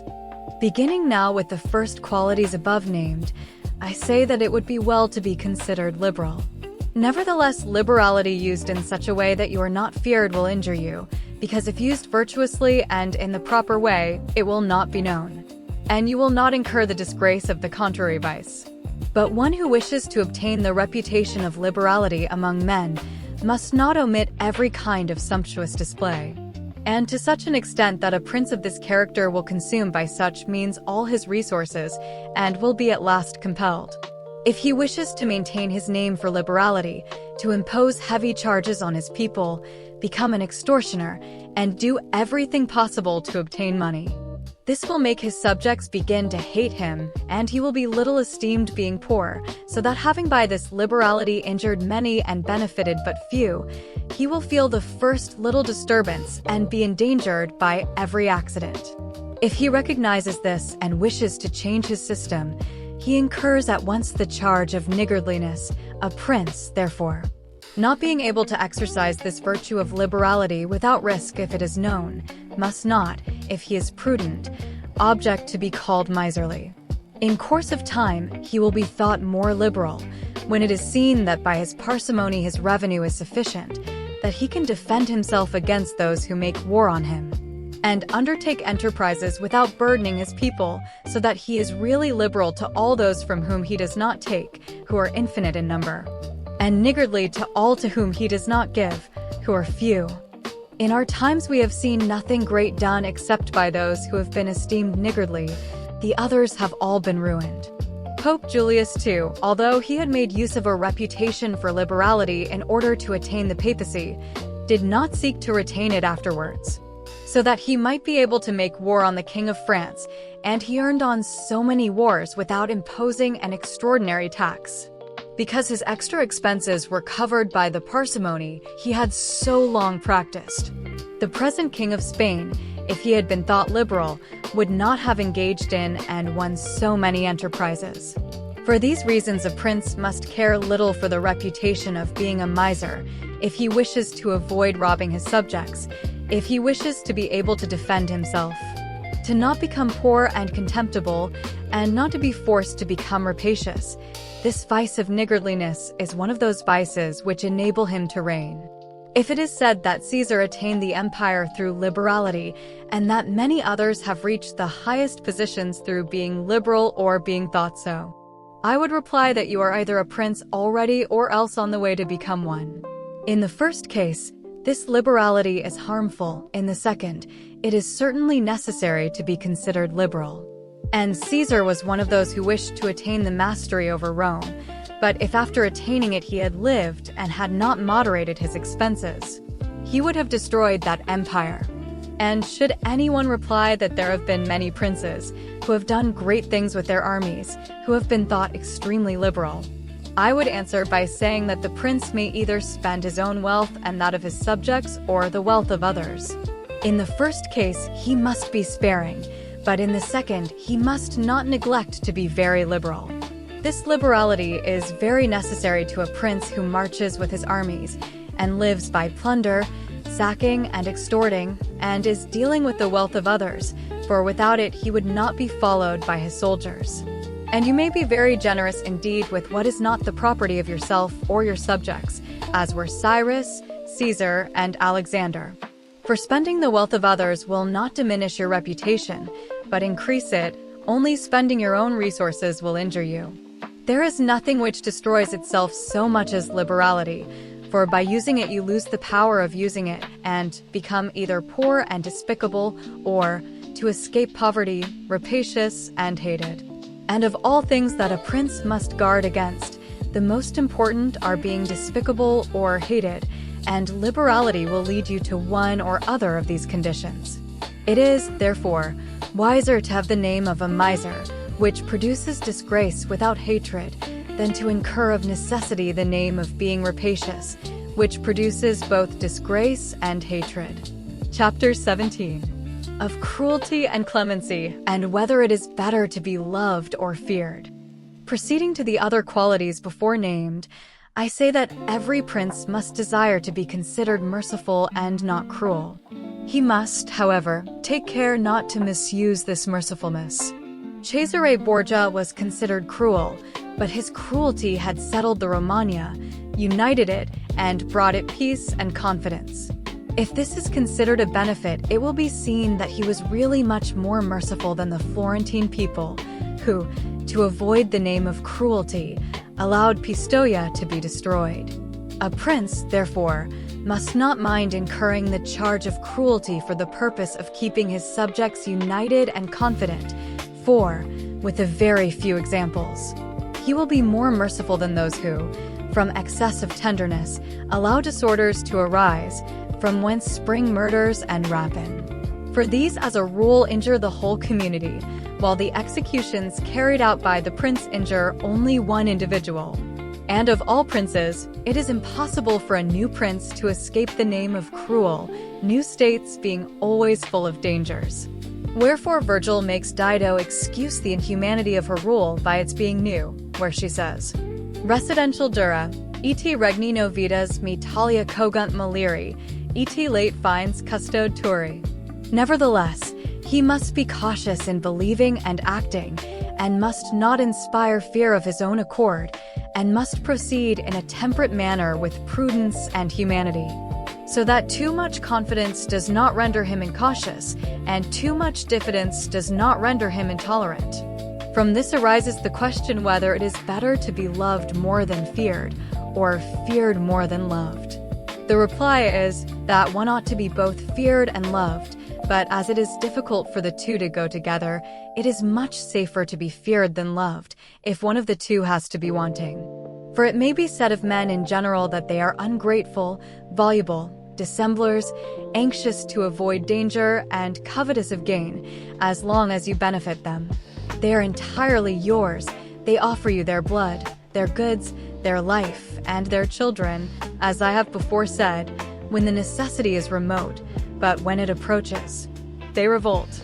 And the prince who has relied solely on their words, without making other preparations, is ruined. For the friendship which is gained by purchase, and not through grandeur and nobility of spirit, is merited, but is not secured, and at times is not to be had. And men have less scruple in offending one who makes himself loved than one who makes himself feared. For love is held by a chain of obligation which, men being selfish, is broken whenever it serves their purpose, but fear is maintained by a dread of punishment which never fails. Still, a prince should make himself feared in such a way that if he does not gain love, he at any rate avoids hatred, for fear and the absence of hatred may well go together, and will be always attained by one who abstains from interfering with the property of his citizens and subjects or with their women. And when he is obliged to take the life of anyone, to do so when there is a proper justification and manifest reason for it. But above all he must abstain from taking the property of others, for men forget more easily the death of their father than the loss of their patrimony. Then also pretexts for seizing property are never wanting, and one who begins to live by rapine will always find some reason for taking the goods of others, whereas causes for taking life are rarer and more quickly destroyed. But when the prince is with his army and has a large number of soldiers under his control, then it is extremely necessary that he should not mind being thought cruel. For without this reputation, he could not keep an army united, or disposed to any duty. Among the noteworthy actions of Hannibal is numbered this, that although he had an enormous army, composed of men of all nations and fighting in foreign countries, there never arose any dissension either among them or against the prince, either in good fortune or in bad. This could not be due to anything but his inhuman cruelty, which together with his infinite other virtues, made him always venerated and terrible in the sight of his soldiers. And without it his other virtues would not have sufficed to produce that effect. Thoughtless writers admire on the one hand his actions, and on the other blame the principal cause of them. And that it is true that his other virtues would not have sufficed may be seen from the case of Scipio, very rare not only in his own times, but in all times of which memory remains, whose armies rebelled against him in Spain, which arose from nothing but his excessive kindness. which allowed more license to the soldiers than was consonant with military discipline. He was reproached with this in the Senate by Fabius Maximus, who called him a corrupter of the Roman militia. The Locri, having been destroyed by one of Scipio's officers, were not revenged by him, nor was the insolence of that officer punished, simply by reason of his easy nature. So much so, that someone wishing to excuse him in the Senate said that there were many men who knew rather how not to err than how to correct the errors of others. This disposition would in time have tarnished the fame and glory of Scipio had he persevered in it under the empire. But living under the rule of the Senate, this harmful quality was not only concealed, but became a glory to him. I conclude, therefore, with regard to being feared and loved, that men love at their own free will, but fear at the will of the prince. And that a wise prince must rely on what is in his power and not on what is in the power of others, and he must only trouble himself to avoid incurring hatred. As has been explained. Chapter 18. In what way princes must keep faith. How laudable it is for a prince to keep good faith and live with integrity and not with astuteness, everyone knows. Still, the experience of our times shows those princes to have done great things who have had little regard for good faith and have been able by astuteness to confuse men's brains, and who have ultimately overcome those who have made loyalty their foundation. You must know, then, that there are two methods of fighting, the one by law, the other by force. The first method is that of men, the second of beasts, but as the first method is often insufficient, one must have recourse to the second. It is therefore necessary to know well how to use both the beast and the man. This was covertly taught to princes by ancient writers, who relate how Achilles and many others of those princes were given to Chiron the centaur to be brought up, who kept them under his discipline. This system of having for teacher one who is half beast and half man is meant to indicate that a prince must know how to use both natures, and that the one without the other is not durable. A prince being thus obliged to know well how to act as a beast must imitate the fox and the lion, for the lion cannot protect himself from snares, and the fox cannot defend himself from wolves. One must therefore be a fox to recognize snares, and a lion to frighten wolves. Those that wish to be only lions do not understand this. Therefore, a prudent ruler ought not to keep faith when by so doing it would be against his interest, and when the reasons which made him bind himself no longer exist. If men were all good, this precept would not be a good one, but as they are bad, and would not observe their faith with you, so you are not bound to keep faith with them. Nor are legitimate grounds ever wanting to a prince to give color to the non-fulfillment of his promise. Of this one could furnish an infinite number of modern examples, and show how many times peace has been broken, and how many promises rendered worthless by the faithlessness of princes, and those that have been best able to imitate the fox have succeeded best. But it is necessary to be able to disguise this character well, and to be a great feigner and dissembler, and men are so simple and so ready to obey present necessities, that one who deceives will always find those who allow themselves to be deceived. I will only mention one modern instance. Alexander VI did nothing else but deceive men. He thought of nothing else and found the way to do it. No man was ever more able to give assurances or affirmed things with stronger oaths. And no man observed them less, however. He always succeeded in his deceptions, as he knew well this side of the world. It is not, therefore, necessary for a prince to have all the above-named qualities, but it is very necessary to seem to have them. I would even be bold to say that to possess them and to always observe them is dangerous, but to appear to possess them is useful. Thus, it is well to seem pious, faithful, humane, religious, sincere, and also to be so, but you must have the mind so watchful that when it is needful to be otherwise, you may be able to change to the opposite qualities. And it must be understood that a prince, and especially a new prince, cannot observe all those things which are considered good in men, being often obliged, in order to maintain the state, to act against faith, against charity, against humanity, and against religion. And, therefore, he must have a mind disposed to adapt itself according to the wind, and as the variations of fortune dictate, and as I said before, not deviate from what is good, if possible, but be able to do evil if necessitated. A prince must take great care that nothing goes out of his mouth which is not full of the above-named 5 qualities, and, to see and hear him, he should seem to be all faith, all integrity, all humanity, and all religion. And nothing is more necessary than to seem to have this last quality, for men in general judge more by the eyes than by the hands, for everyone can see, but very few have to feel. Everybody sees what you appear to be, few feel what you are, and those few will not dare to oppose themselves to the many, who have the majesty of the state to defend them. And in the actions of men, and especially of princes, from which there is no appeal, the end is everything. Let a prince therefore aim at living and maintaining the state. The means will always be judged honorable and praised by everyone. For the vulgar is always taken by appearances and the result of things, and the world consists only of the vulgar. And the few find a place when the many have nothing to rest upon. A certain prince of the present time, whom it is well not to name, never does anything but preach peace and good faith, but he is really a great enemy to both. And either of them, had he observed them, would have lost him both state and reputation on many occasions. Chapter 19. That we must avoid being despised and hated.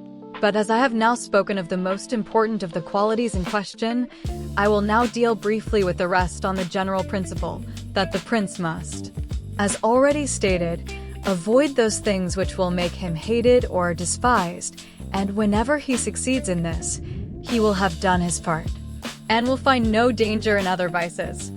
He will chiefly become hated, as I said, by being rapacious and usurping the property and women of his subjects, which he must abstain from doing. And whenever one does not attack the property or honor of the generality of men, they will live contented, and one will only have to combat the ambition of a few, who can be easily held in check in many ways.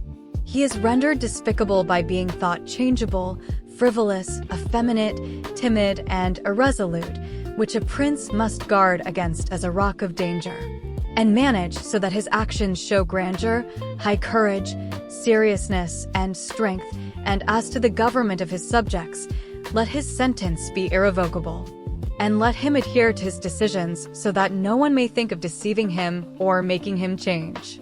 The prince who creates such an opinion of himself gets a great reputation, and it is very difficult to conspire against one who has a great reputation. And he will not easily be attacked, so long as it is known that he is esteemed and reverenced by his subjects. For a prince must have 2 kinds of fear, one internal as regards his subjects, one external as regards foreign powers. From the latter, he can defend himself with good arms and good friends, and he will always have good friends if he has good arms, and internal matters will always remain quiet, if they are not perturbed by conspiracy, and even if external powers sought to foment one, if he has ruled and lived as I have described. He will always, if he stands firm, be able to sustain every shock, as I have shown that Nabis the Spartan did. But with regard to the subjects, if not acted on from outside, it is still to be feared lest they conspire in secret, from which the prince may guard himself well by avoiding hatred and contempt, and keeping the people satisfied with him, which it is necessary to accomplish, as has been related at length. And one of the most potent remedies that a prince has against conspiracies is that of not being hated or despised by the mass of the people. For whoever conspires always believes that he will satisfy the people by the death of their prince, but if he thought to offend them by doing this, he would fear to engage in such an undertaking, for the difficulties that conspirators have to meet are infinite. Experience shows that there have been very many conspiracies, but few have turned out well, for whoever conspires cannot act alone, and cannot find companions except among those who are discontented, and as soon as you have disclosed your intention to a malcontent, you give him the means of satisfying himself. For by revealing it, he can hope to secure everything he wants, to such an extent that seeing a certain gain by doing this, and seeing on the other hand only a doubtful one and full of danger, He must either be a rare friend to you or else a very bitter enemy to the prince if he keeps faith with you. And to reduce the matter to narrow limits, I say that on the side of the conspirator there is nothing but fear, jealousy, suspicion, and dread of punishment which frightens him, and on the side of the prince there is the majesty of government, the laws, the protection of friends and of the state which guard him. When to these things are added the goodwill of the people, it is impossible that anyone should have the temerity to conspire. For whereas generally a conspirator has to fear before the execution of his plot, in this case, he must also fear afterwards, having the people for an enemy, when his crime is accomplished, and thus not being able to hope for any refuge. Numberless instances might be given of this, but I will content myself with one which took place within the memory of our fathers. Messer Annibale Bentivogli, Prince of Bologna, ancestor of the present Messer Annibale, was killed by the Canci, who conspired against him. He left no relations but Messer Giovanni, who was then an infant, but after the murder the people rose up and killed all the Canci. This arose from the popular goodwill that the house of Bentivogli enjoyed at that time in Bologna, which was so great that, as there was nobody left after the death of Annibale who could govern the state, the Bolognese, hearing that there was one of the Bentivogli family in Florence, who had till then been thought the son of a blacksmith, came to fetch him and gave him the government of the city. And it was governed by him until Messer Giovanni was old enough to assume the government. I conclude, therefore, that a prince need trouble little about conspiracies when the people are well disposed, but when they are hostile and hold him in hatred, then he must fear everything and everybody. Well-ordered states and wise princes have studied diligently not to drive the nobles to desperation, and to satisfy the populace and keep it contented, for this is one of the most important matters that a prince has to deal with. Among the kingdoms that are well-ordered and governed in our time is France, and there we find numberless good institutions on which depend the liberty and security of the king. Of these the chief is the Parliament and its authority, because he who established that kingdom, knowing the ambition and insolence of the great nobles, and deeming it necessary to have a bit in their mouths to check them, and knowing on the other hand the hatred of the mass of the people to the great, based on fear, and wishing to secure them, did not wish to make this the special care of the king, to relieve him of the dissatisfaction that he might incur among the nobles by favoring the people, and among the people by favoring the nobles. He therefore established a third judge that, without direct charge of the king, kept in check the great and favored the lesser people. Nor could any better or more prudent measure have been adopted, nor better precaution for the safety of the king and the kingdom. From which another notable rule can be drawn, that princes should let the carrying out of unpopular duties devolve on others, and bestow favors themselves. I conclude again by saying that a prince must esteem his nobles, but not make himself hated by the populace. It may perhaps seem to some that considering the life and death of many Roman emperors that they are instances contrary to my opinion. Finding that some who lived always nobly and showed great strength of character, nevertheless lost the empire, or were killed by their subjects who conspired against them. Wishing to answer these objections, I will discuss the qualities of some emperors, showing the cause of their ruin not to be at variance with what I have stated. And I will also partly consider the things to be noted by whoever reads the deeds of these times. I will content myself with taking all those emperors who succeeded to the empire from Marcus the philosopher to Maximinus. These were Marcus, Commodus his son, Pertinax, Heliogabalus, Alexander, and Maximinus. And the first thing to note is that whereas other princes have only to contend against the ambition of the great and the insolence of the people, the Roman emperors had a third difficulty, that of having to support the cruelty and avarice of the soldiers, which was such a difficulty that it was the cause of the ruin of many, it being difficult to satisfy both the soldiers and the people. For the people love tranquility, and therefore like princes who are pacific, but the soldiers prefer a prince of military spirit, who is insolent, cruel, and rapacious. They wish him to exercise these qualities on the people so that they may get double pay and give vent to their avarice and cruelty. Thus, it came about that those emperors who, by nature or art, had not such a reputation as could keep both parties in check, invariably were ruined. And the greater number of them who were raised to the empire being new men, knowing the difficulties of these two opposite dispositions, confined themselves to satisfying the soldiers and thought little of injuring the people. This choice was necessary, princes not being able to avoid being hated by someone. They must first try not to be hated by the mass of the people. If they cannot accomplish this, they must use every means to escape the hatred of the most powerful parties. And therefore these emperors, who being new men had need of extraordinary favors, adhered to the soldiers more willingly than to the people, whether this, however, was of use to them or not, depended on whether the prince knew how to maintain his reputation with them. From these causes it resulted that Marcus, Pertinax, and Alexander, being all of modest life, lovers of justice, enemies of cruelty, humane and benign, had all a sad ending except Marcus. Marcus alone lived and died in honor, because he succeeded to the empire by hereditary right and did not owe it either to the soldiers or to the people, besides which, possessing many virtues which made him revered, he kept both parties in their place as long as he lived and was never either hated or despised. But Pertinax was created emperor against the will of the soldiers, who being accustomed to live licentiously under Commodus, could not put up with the honest life to which Pertinax wished to limit them, so that having made himself hated, and to this contempt being added because he was old, he was ruined at the very beginning of his administration.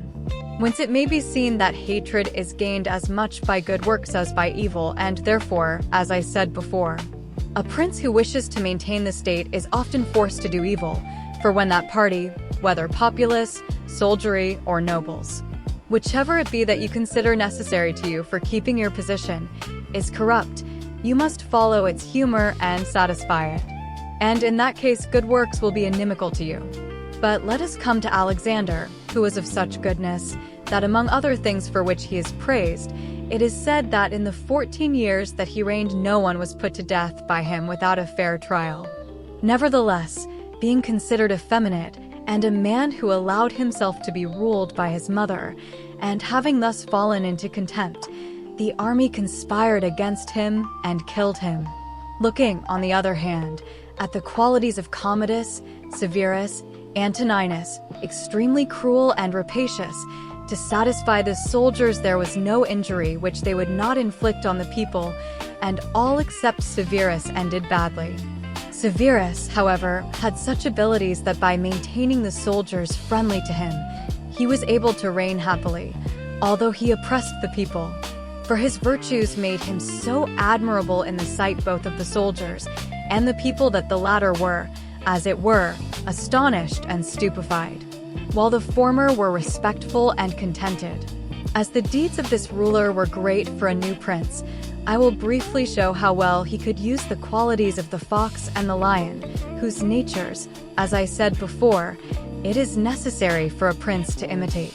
Knowing the sloth of the Emperor Julian, Severus, who was leader of the army in Slavonia, persuaded the troops that it would be well to go to Rome to avenge the death of Pertinax, who had been slain by the imperial guard, and under this pretext, without revealing his aspirations to the throne, marched with his army to Rome, and was in Italy before his design was known. On his arrival in Rome, the Senate elected him emperor through fear, and Julian died. There remained after this beginning two difficulties to be faced by Severus before he could obtain the whole control of the empire, one in Asia, where Nigrinus, head of the Asiatic armies, had declared himself emperor, the other in the west from Albinus, who also aspired to the empire.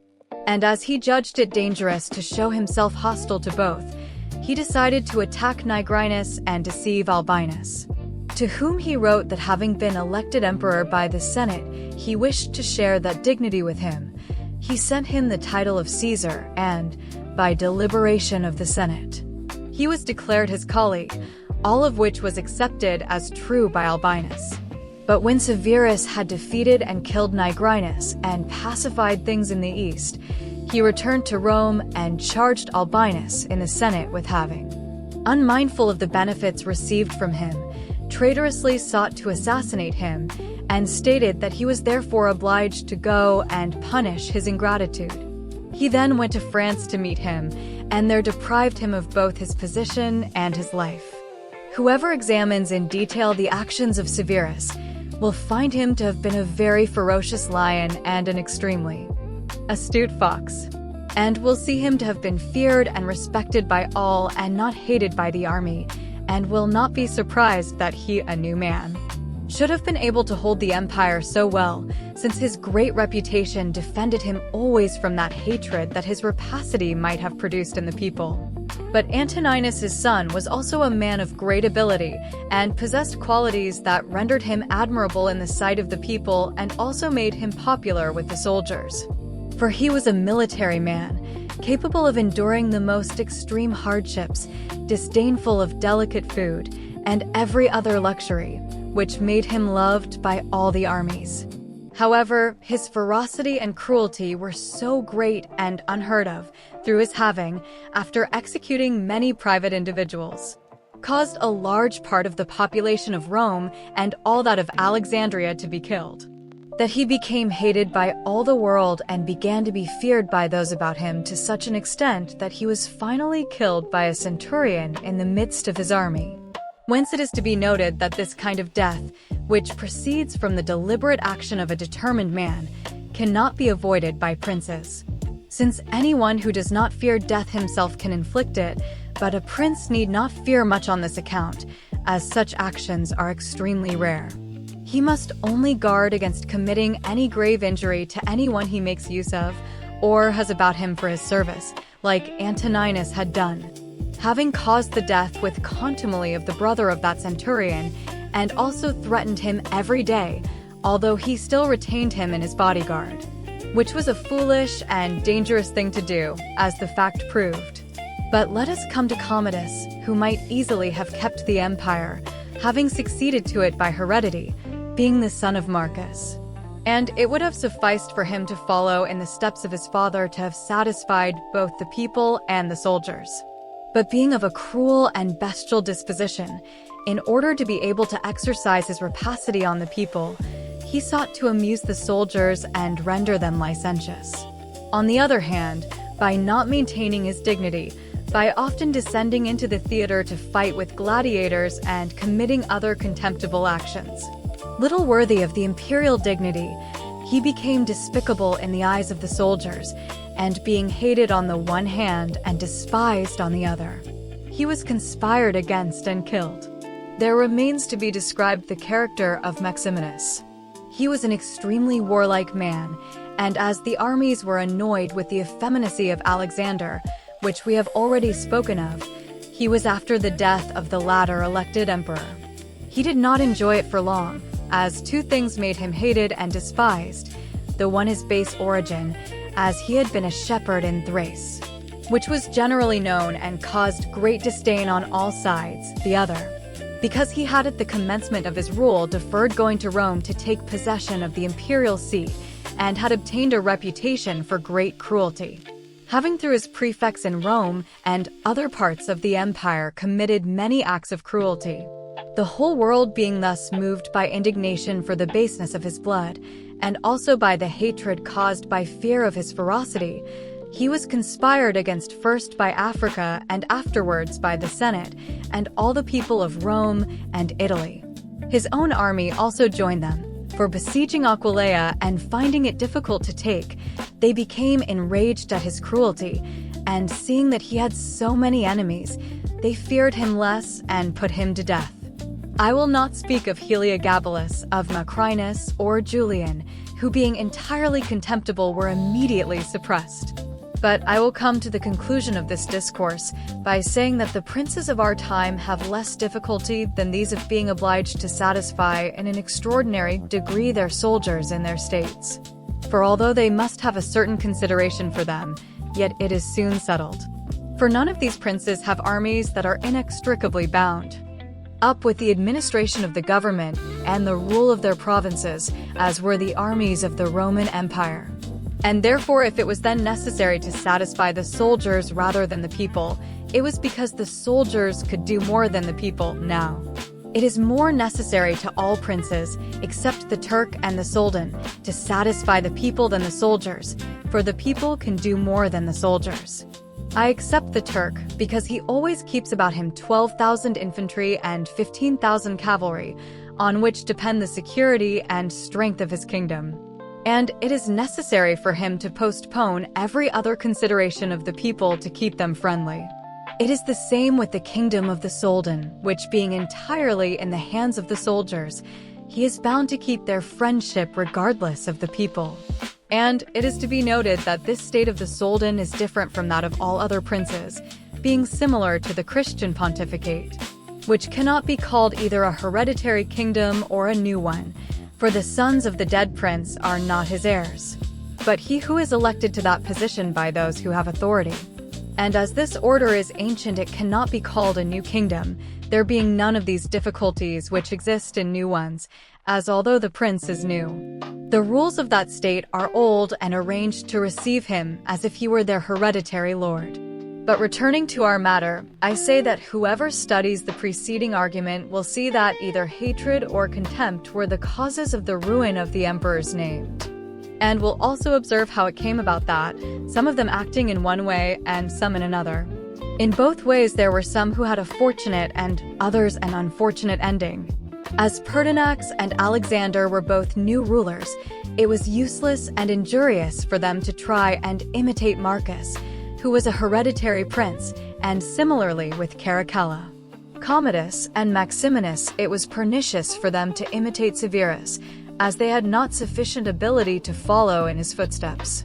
Thus, a new prince cannot imitate the actions of Marcus in his dominions, nor is it necessary for him to imitate those of Severus. But he must take from Severus those portions that are necessary to found his state, and from Marcus those that are useful and glorious for conserving a state that is already established and secure. Chapter 20. Whether fortresses and other things which princes often make are useful or injurious. Some princes, in order to securely hold their possessions, have disarmed their subjects. Some others have kept their subject lands divided into parts. Others have fomented enmities against themselves. Others have endeavored to win over those whom they suspected at the commencement of their rule. Some have constructed fortresses. Others have ruined and destroyed them. And although one cannot pronounce a definite judgment as to these things without going into the particulars of the state to which such a deliberation is to be applied, still I will speak in such a broad way as the matter will permit of.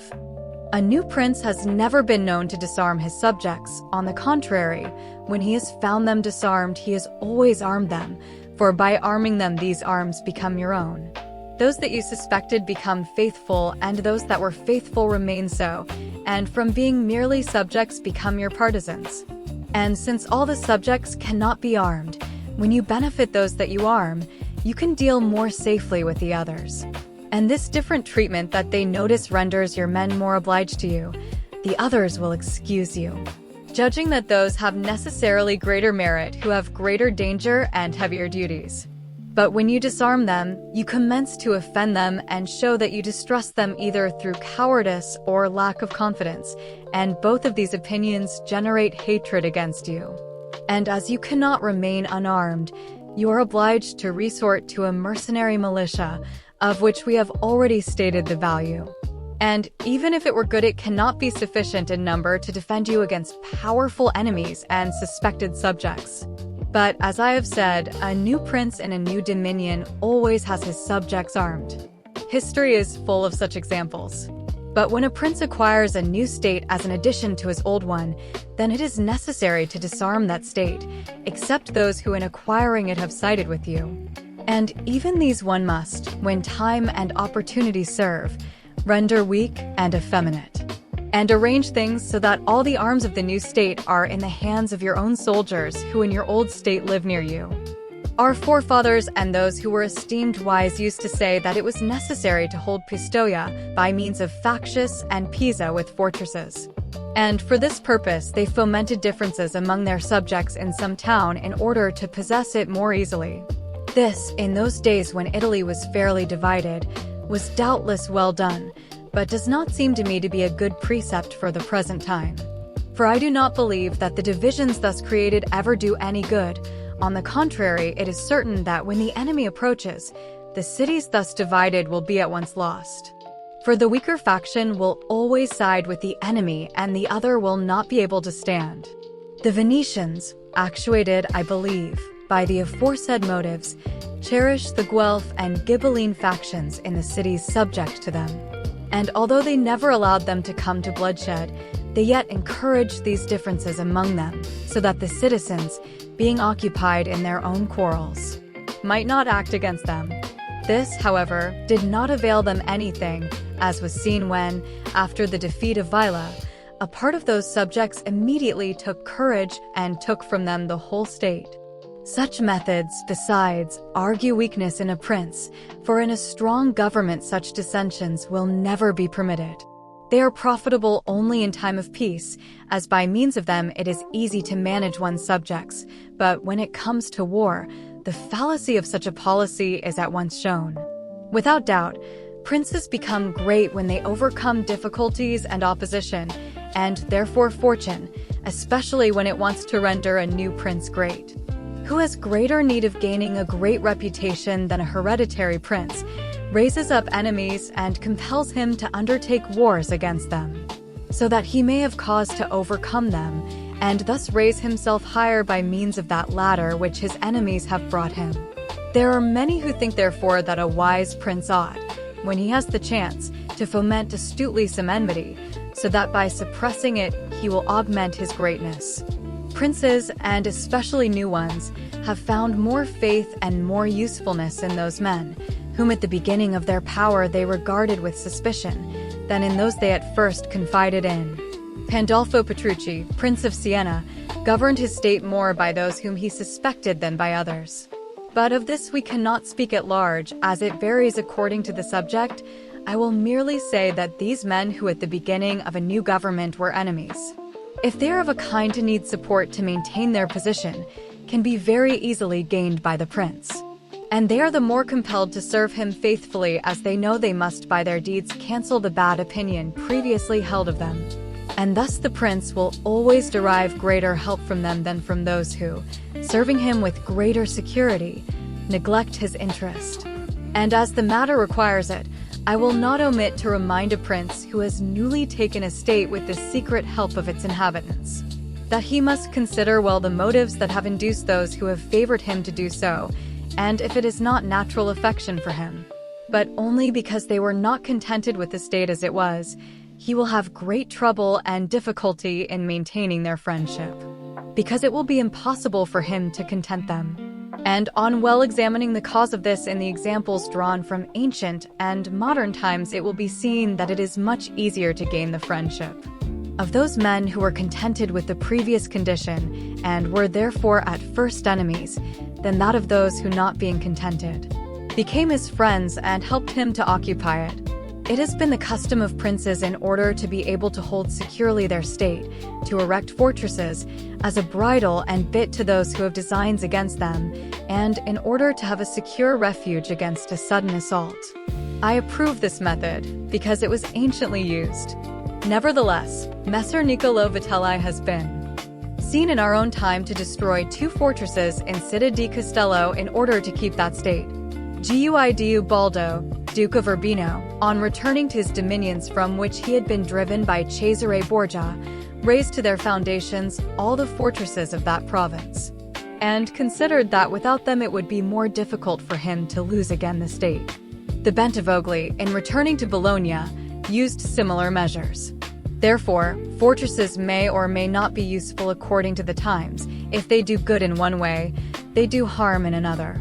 The question may be discussed thus: a prince who fears his own people more than foreigners ought to build fortresses, but he who has greater fear of foreigners than of his own people ought to do without them.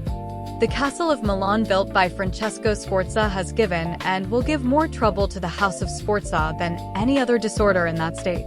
Therefore, The best fortress is to be found in the love of the people, for although you may have fortresses, they will not save you if you are hated by the people. When once the people have taken arms against you, there will never be lacking foreigners to assist them. In our times, we do not see that they have profited any ruler, except the Countess of Forli on the death of her consort Count Girolamo. For she was thus enabled to escape the popular rising and await help from Milan and recover the state, the circumstances being then such that no foreigner could assist the people. But afterwards they were of little use to her when Cesare Borgia attacked her, and the people being hostile to her allied themselves with the foreigner. So that then and before it would have been safer for her not to be hated by the people than to have the fortresses. Having considered these things, I would therefore praise the one who erects fortresses and the one who does not, and would blame anyone who, trusting in them, thinks little of being hated by his people. Chapter 21. How a prince must act in order to gain reputation.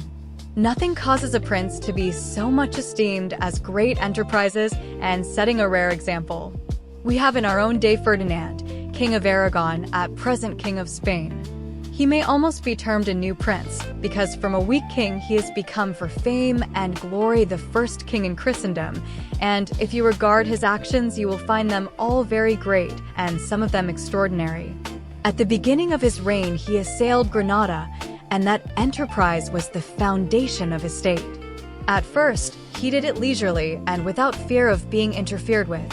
He kept the minds of the barons of Castile occupied in this enterprise, so that thinking only of that war they did not think of making innovations, and he thus acquired reputation and power over them without their being aware of it.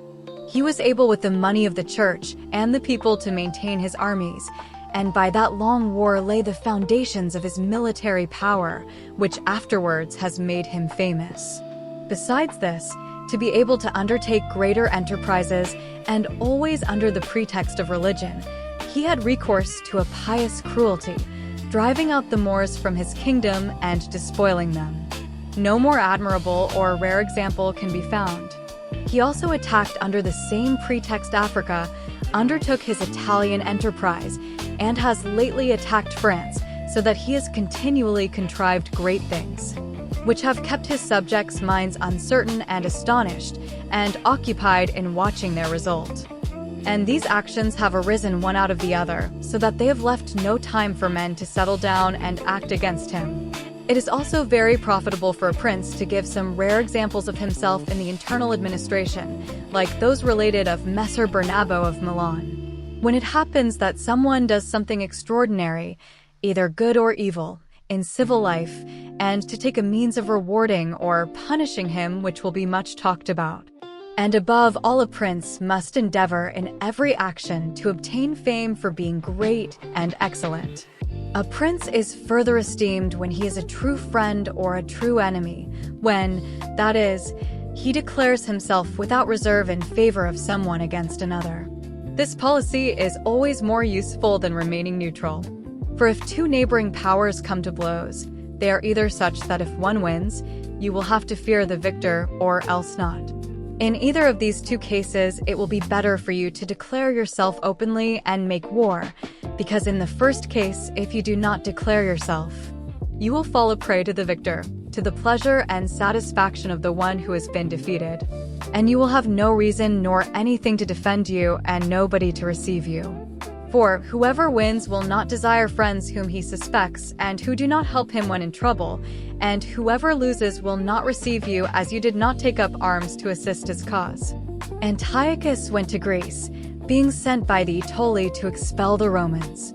He sent orators to the Achaii, who were friends of the Romans, to encourage them to remain neutral. On the other hand, the Romans persuaded them to take up arms on their side. The matter was brought before the council of the Achaii for deliberation, where the ambassador of Antiochus sought to persuade them to remain neutral. To which the Roman ambassador replied, "As to what is said that it is best and most useful for your state not to meddle in our war, nothing is further from the truth. For if you do not meddle in it, you will become, without any favor or any reputation, the prize of the victor. And it will always happen that the one who is not your friend will want you to remain neutral.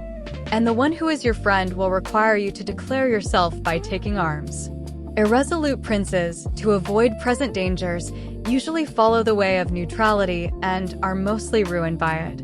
But when the prince declares himself frankly in favor of one side, if the one to whom you adhere conquers, even if he is powerful and you remain at his discretion, he is under an obligation to you and friendship has been established, and men are never so dishonest as to oppress you with such ingratitude.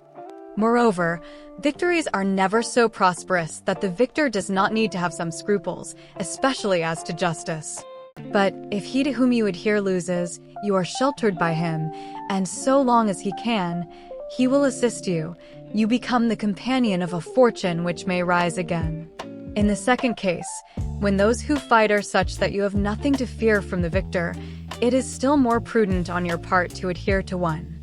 For you go to the ruin of one with the help of him who ought to save him if he were wise, and if he conquers, he rests at your discretion. And it is impossible that he should not conquer with your help. And here it should be noted that a prince ought never to make common cause with one more powerful than himself to injure another, unless necessity forces him to it, as before said. For if he wins you rest at his discretion, and princes must avoid as much as possible being at the discretion of others. The Venetians united with France against the Duke of Milan, although they could have avoided that union, and from it resulted their own ruin. But when one cannot avoid it, as happened to the Florentines when the Pope and Spain went with their armies to attack Lombardy, then the prince ought to join for the above reasons. Let no state believe that it can follow a secure policy, rather let it think that all are doubtful.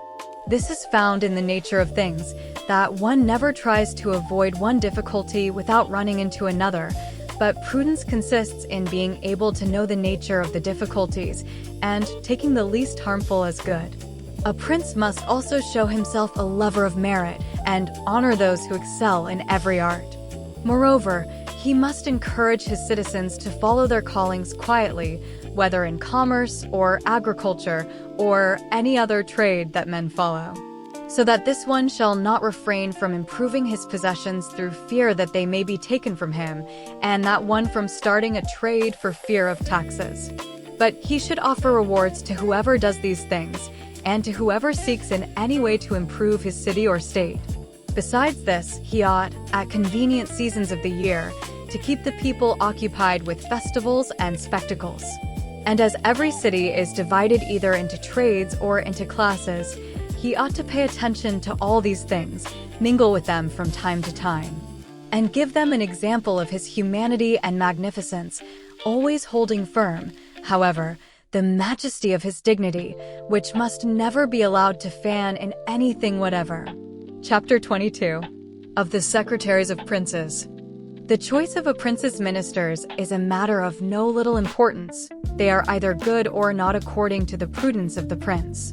The first impression that one gets of a ruler and of his brains is from seeing the men that he has about him. When they are competent and faithful, one can always consider him wise, as he has been able to recognize their ability and keep them faithful. But when they are the reverse, one can always form an unfavorable opinion of him, because the first mistake that he makes is in making this choice.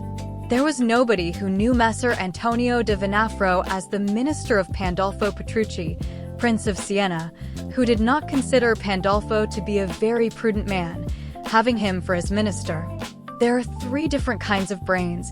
The one understands things unassisted, the other understands things when shown by others, the third understands neither alone nor with the explanations of others. The first kind is most excellent, the second also excellent, but the third useless. It is therefore evident that if Pandolfo was not of the first kind, he was at any rate of the second. For every time that one has the judgment to know the good and evil that anyone does or says, even if he has no invention, yet he recognizes the bad and good works of his minister and corrects the one and supports the other, and the minister cannot hope to deceive him and therefore remains good. For a prince to be able to know a minister, there is this method which never fails. When you see the minister think more of himself than of you, and in all his actions seek his own profit, such a man will never be a good minister, and you can never rely on him. For whoever has in hand the state of another must never think of himself but of the prince, and not call to mind anything but what relates to him. And, on the other hand, the prince, in order to retain his fidelity, ought to think of his minister, honoring and enriching him, doing him kindnesses, and conferring on him honors and giving him responsible tasks, so that the great honors and riches bestowed on him cause him not to desire other honors and riches. And the tasks he has to fulfill make him fearful of changes, knowing that he could not execute them without the prince. When princes and their ministers stand in this relation to each other, they can rely the one upon the other. When it is otherwise, the end is always injurious either for one or the other of them. Chapter 23. How flatterers must be shunned. I must not omit an important subject and a mistake which princes can with difficulty avoid if they are not very prudent or if they do not make a good choice. And this is with regard to flatterers, of which courts are full. Because men take such pleasure in their own things and deceive themselves about them that they can with difficulty guard against this plague. And by wishing to guard against it, they run the risk of becoming contemptible. Because there is no other way of guarding oneself against flattery than by letting men understand that they will not offend you by speaking the truth. But when everyone can tell you the truth, you lose their respect. A prudent prince must therefore take a third course, by choosing in his state wise men, and giving these alone full liberty to speak the truth to him. But only of those things that he asks and of nothing else, but he must ask them about everything and hear their opinion, and afterwards deliberate by himself in his own way. And in these councils and with each of these men comport himself so that everyone may see that the more freely he speaks, the more he will be acceptable. Outside these he should listen to no one, go about the matter deliberately, and be determined in his decisions.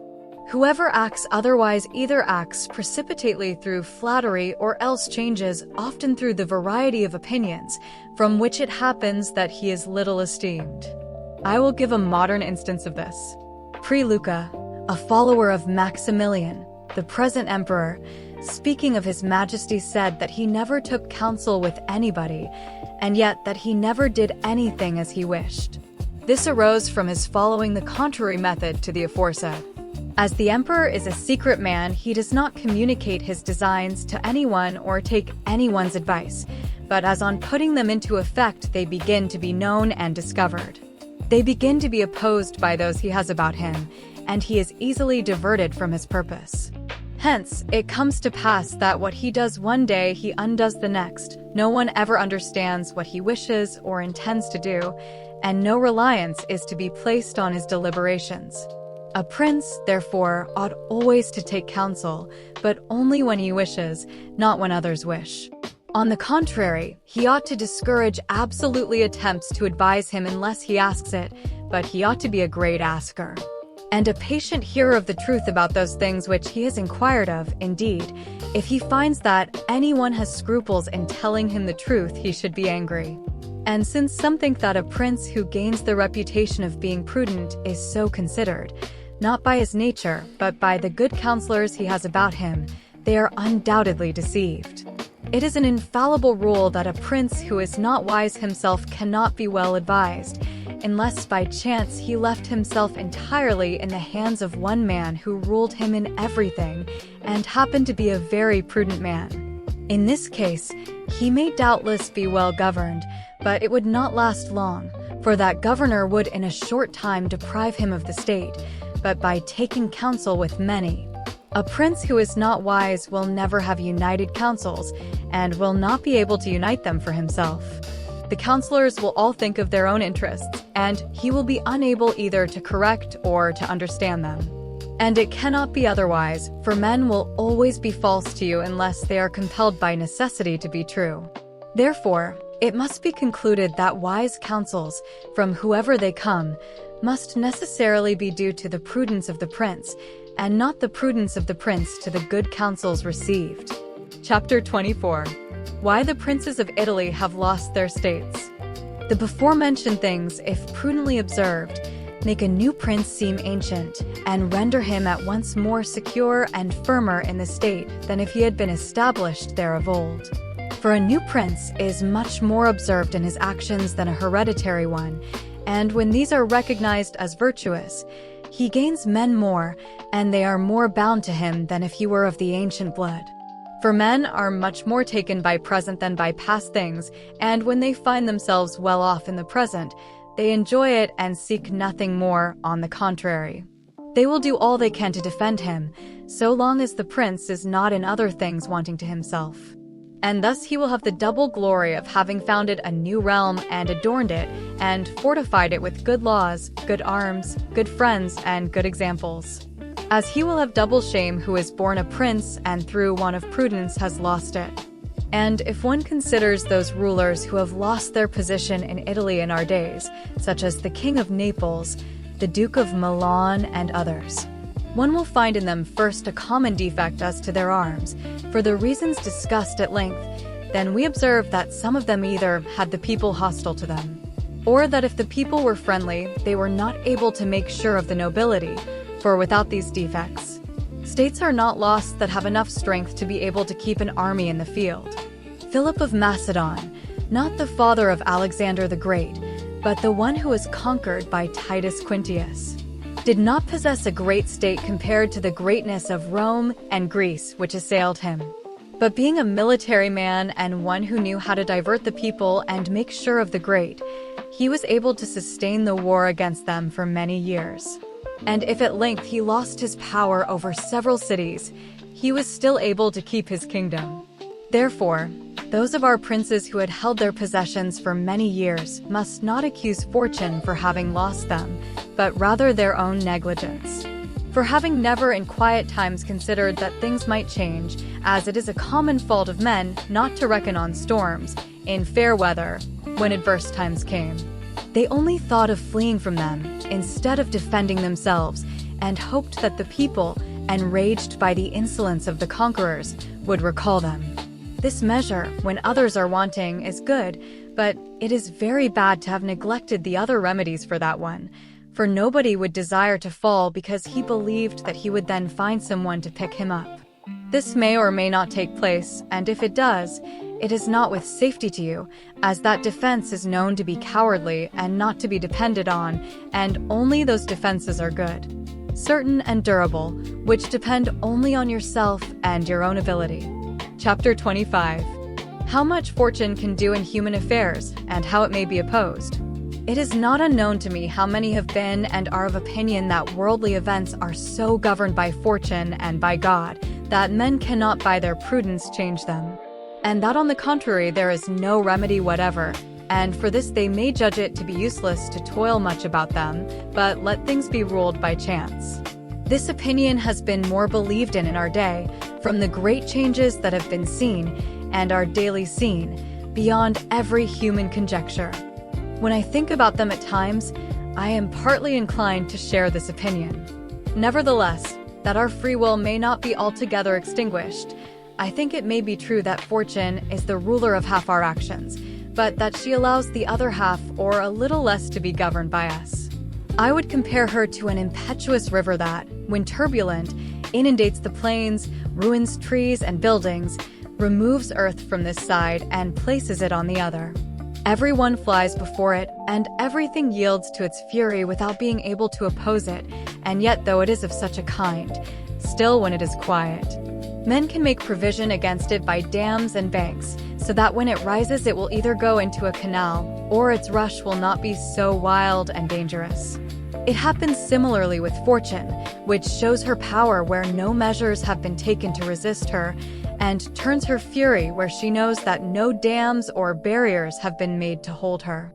And if you regard Italy, which has been the seat of these changes, and who has given the impulse to them, you will see her to be a country without dams or barriers of any kind. If she had been protected by proper measures, like Germany, Spain, and France, this inundation would not have caused the great changes that it has, or would not have happened at all. This must suffice as regards opposition to fortune in general. But limiting myself more to particular cases, I would point out how one sees a certain prince today fortunate and tomorrow ruined, without seeing that he has changed in character or otherwise. I believe this arises in the first place from the causes that we have already discussed at length, that is to say, because the prince who bases himself entirely on fortune is ruined when fortune varies. I also believe that he is happy whose mode of proceeding accords with the needs of the times, and similarly he is unfortunate whose mode of proceeding is opposed to the times. For one sees that men in those things which lead them to the aim that each one has in view, namely, glory and riches, proceed in various ways, one with circumspection, another with impetuosity, one by violence, another by cunning, one with patience, another with the reverse, and each by these diverse ways may arrive at his aim. One sees also two cautious men, one of whom succeeds in his designs, and the other not, and in the same way two men succeed equally by different methods, one being cautious, the other impetuous, which arises only from the nature of the times, which does or does not conform to their method of proceeding.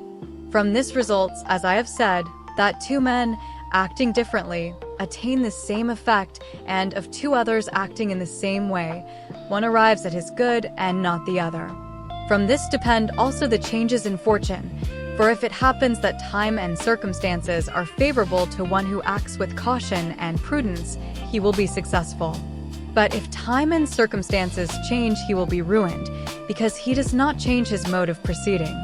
No man is found able to adapt himself to this, either because he cannot deviate from that to which his nature disposes him, or else because having always prospered by walking in one path, he cannot persuade himself that it is well to leave it, and therefore the cautious man, when it is time to act suddenly, does not know how to do so and is consequently ruined, for if one could change one's nature with time and circumstances, fortune would never change.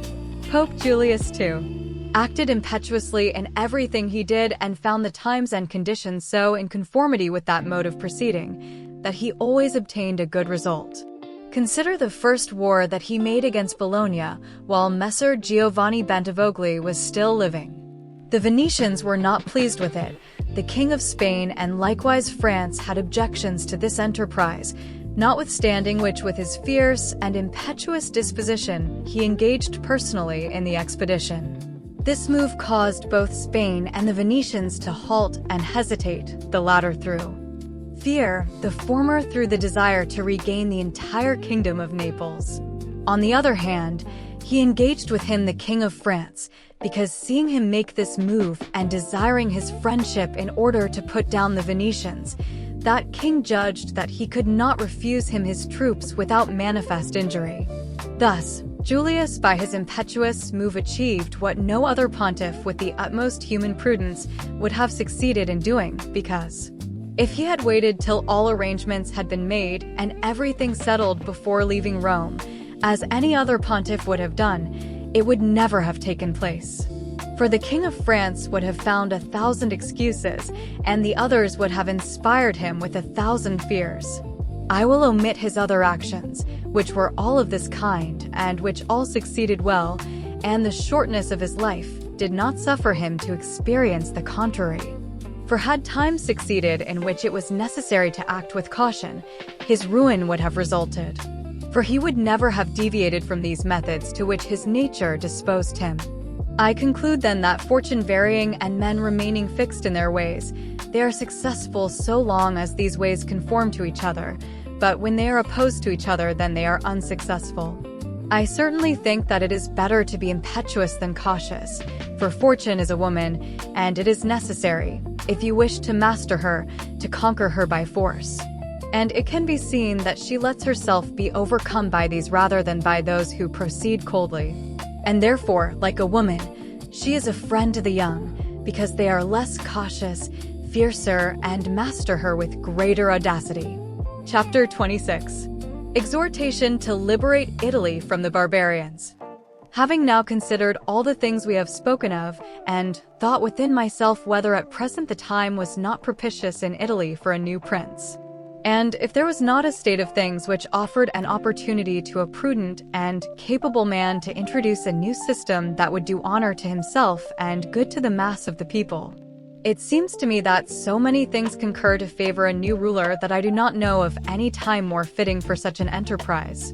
And if, as I said, it was necessary in order that the power of Moses should be displayed that the people of Israel should be slaves in Egypt, and to give scope for the greatness and courage of Cyrus, that the Persians should be oppressed by the Medes, and to illustrate the preeminence of Theseus, that the Athenians should be dispersed, so at the present time, in order that the might of an Italian genius might be recognized, it was necessary that Italy should be reduced to her present condition, and that she should be more enslaved than the Hebrews, more oppressed than the Persians, and more scattered than the Athenians, without a head, without order, beaten, despoiled, lacerated, and overrun, and that she should have suffered ruin of every kind. And although before now a spirit has been shown by some which gave hope that he might be appointed by God for her redemption, yet at the highest summit of his career he was thrown aside by fortune, so that now, almost lifeless, she awaits one who may heal her wounds and put a stop to the rapine and pillaging of Lombardy, to the rapacity and extortion in the kingdom and in Tuscany, and cure her of those sores which have long been festering. Behold how she prays God to send someone to redeem her from this barbarous cruelty and insolence. Behold her ready and willing to follow any standard if only there be someone to raise it.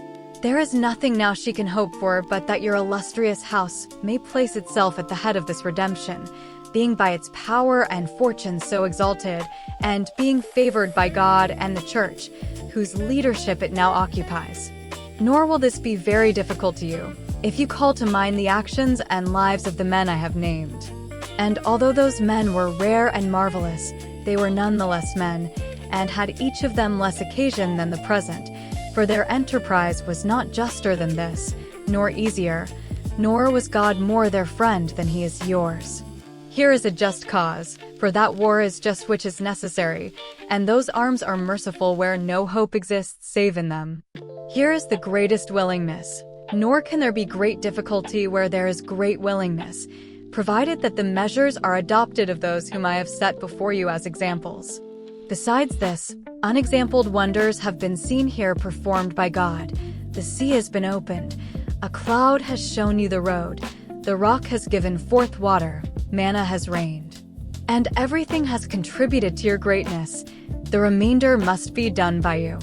God will not do everything, in order not to deprive us of free will and the portion of the glory that falls to our lot. It is no marvel that none of the before-mentioned Italians have done that which it is to be hoped your illustrious house may do.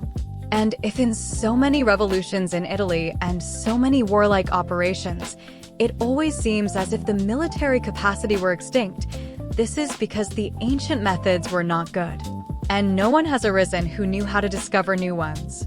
Nothing does so much honor to a newly risen man than the new laws and measures which he introduces.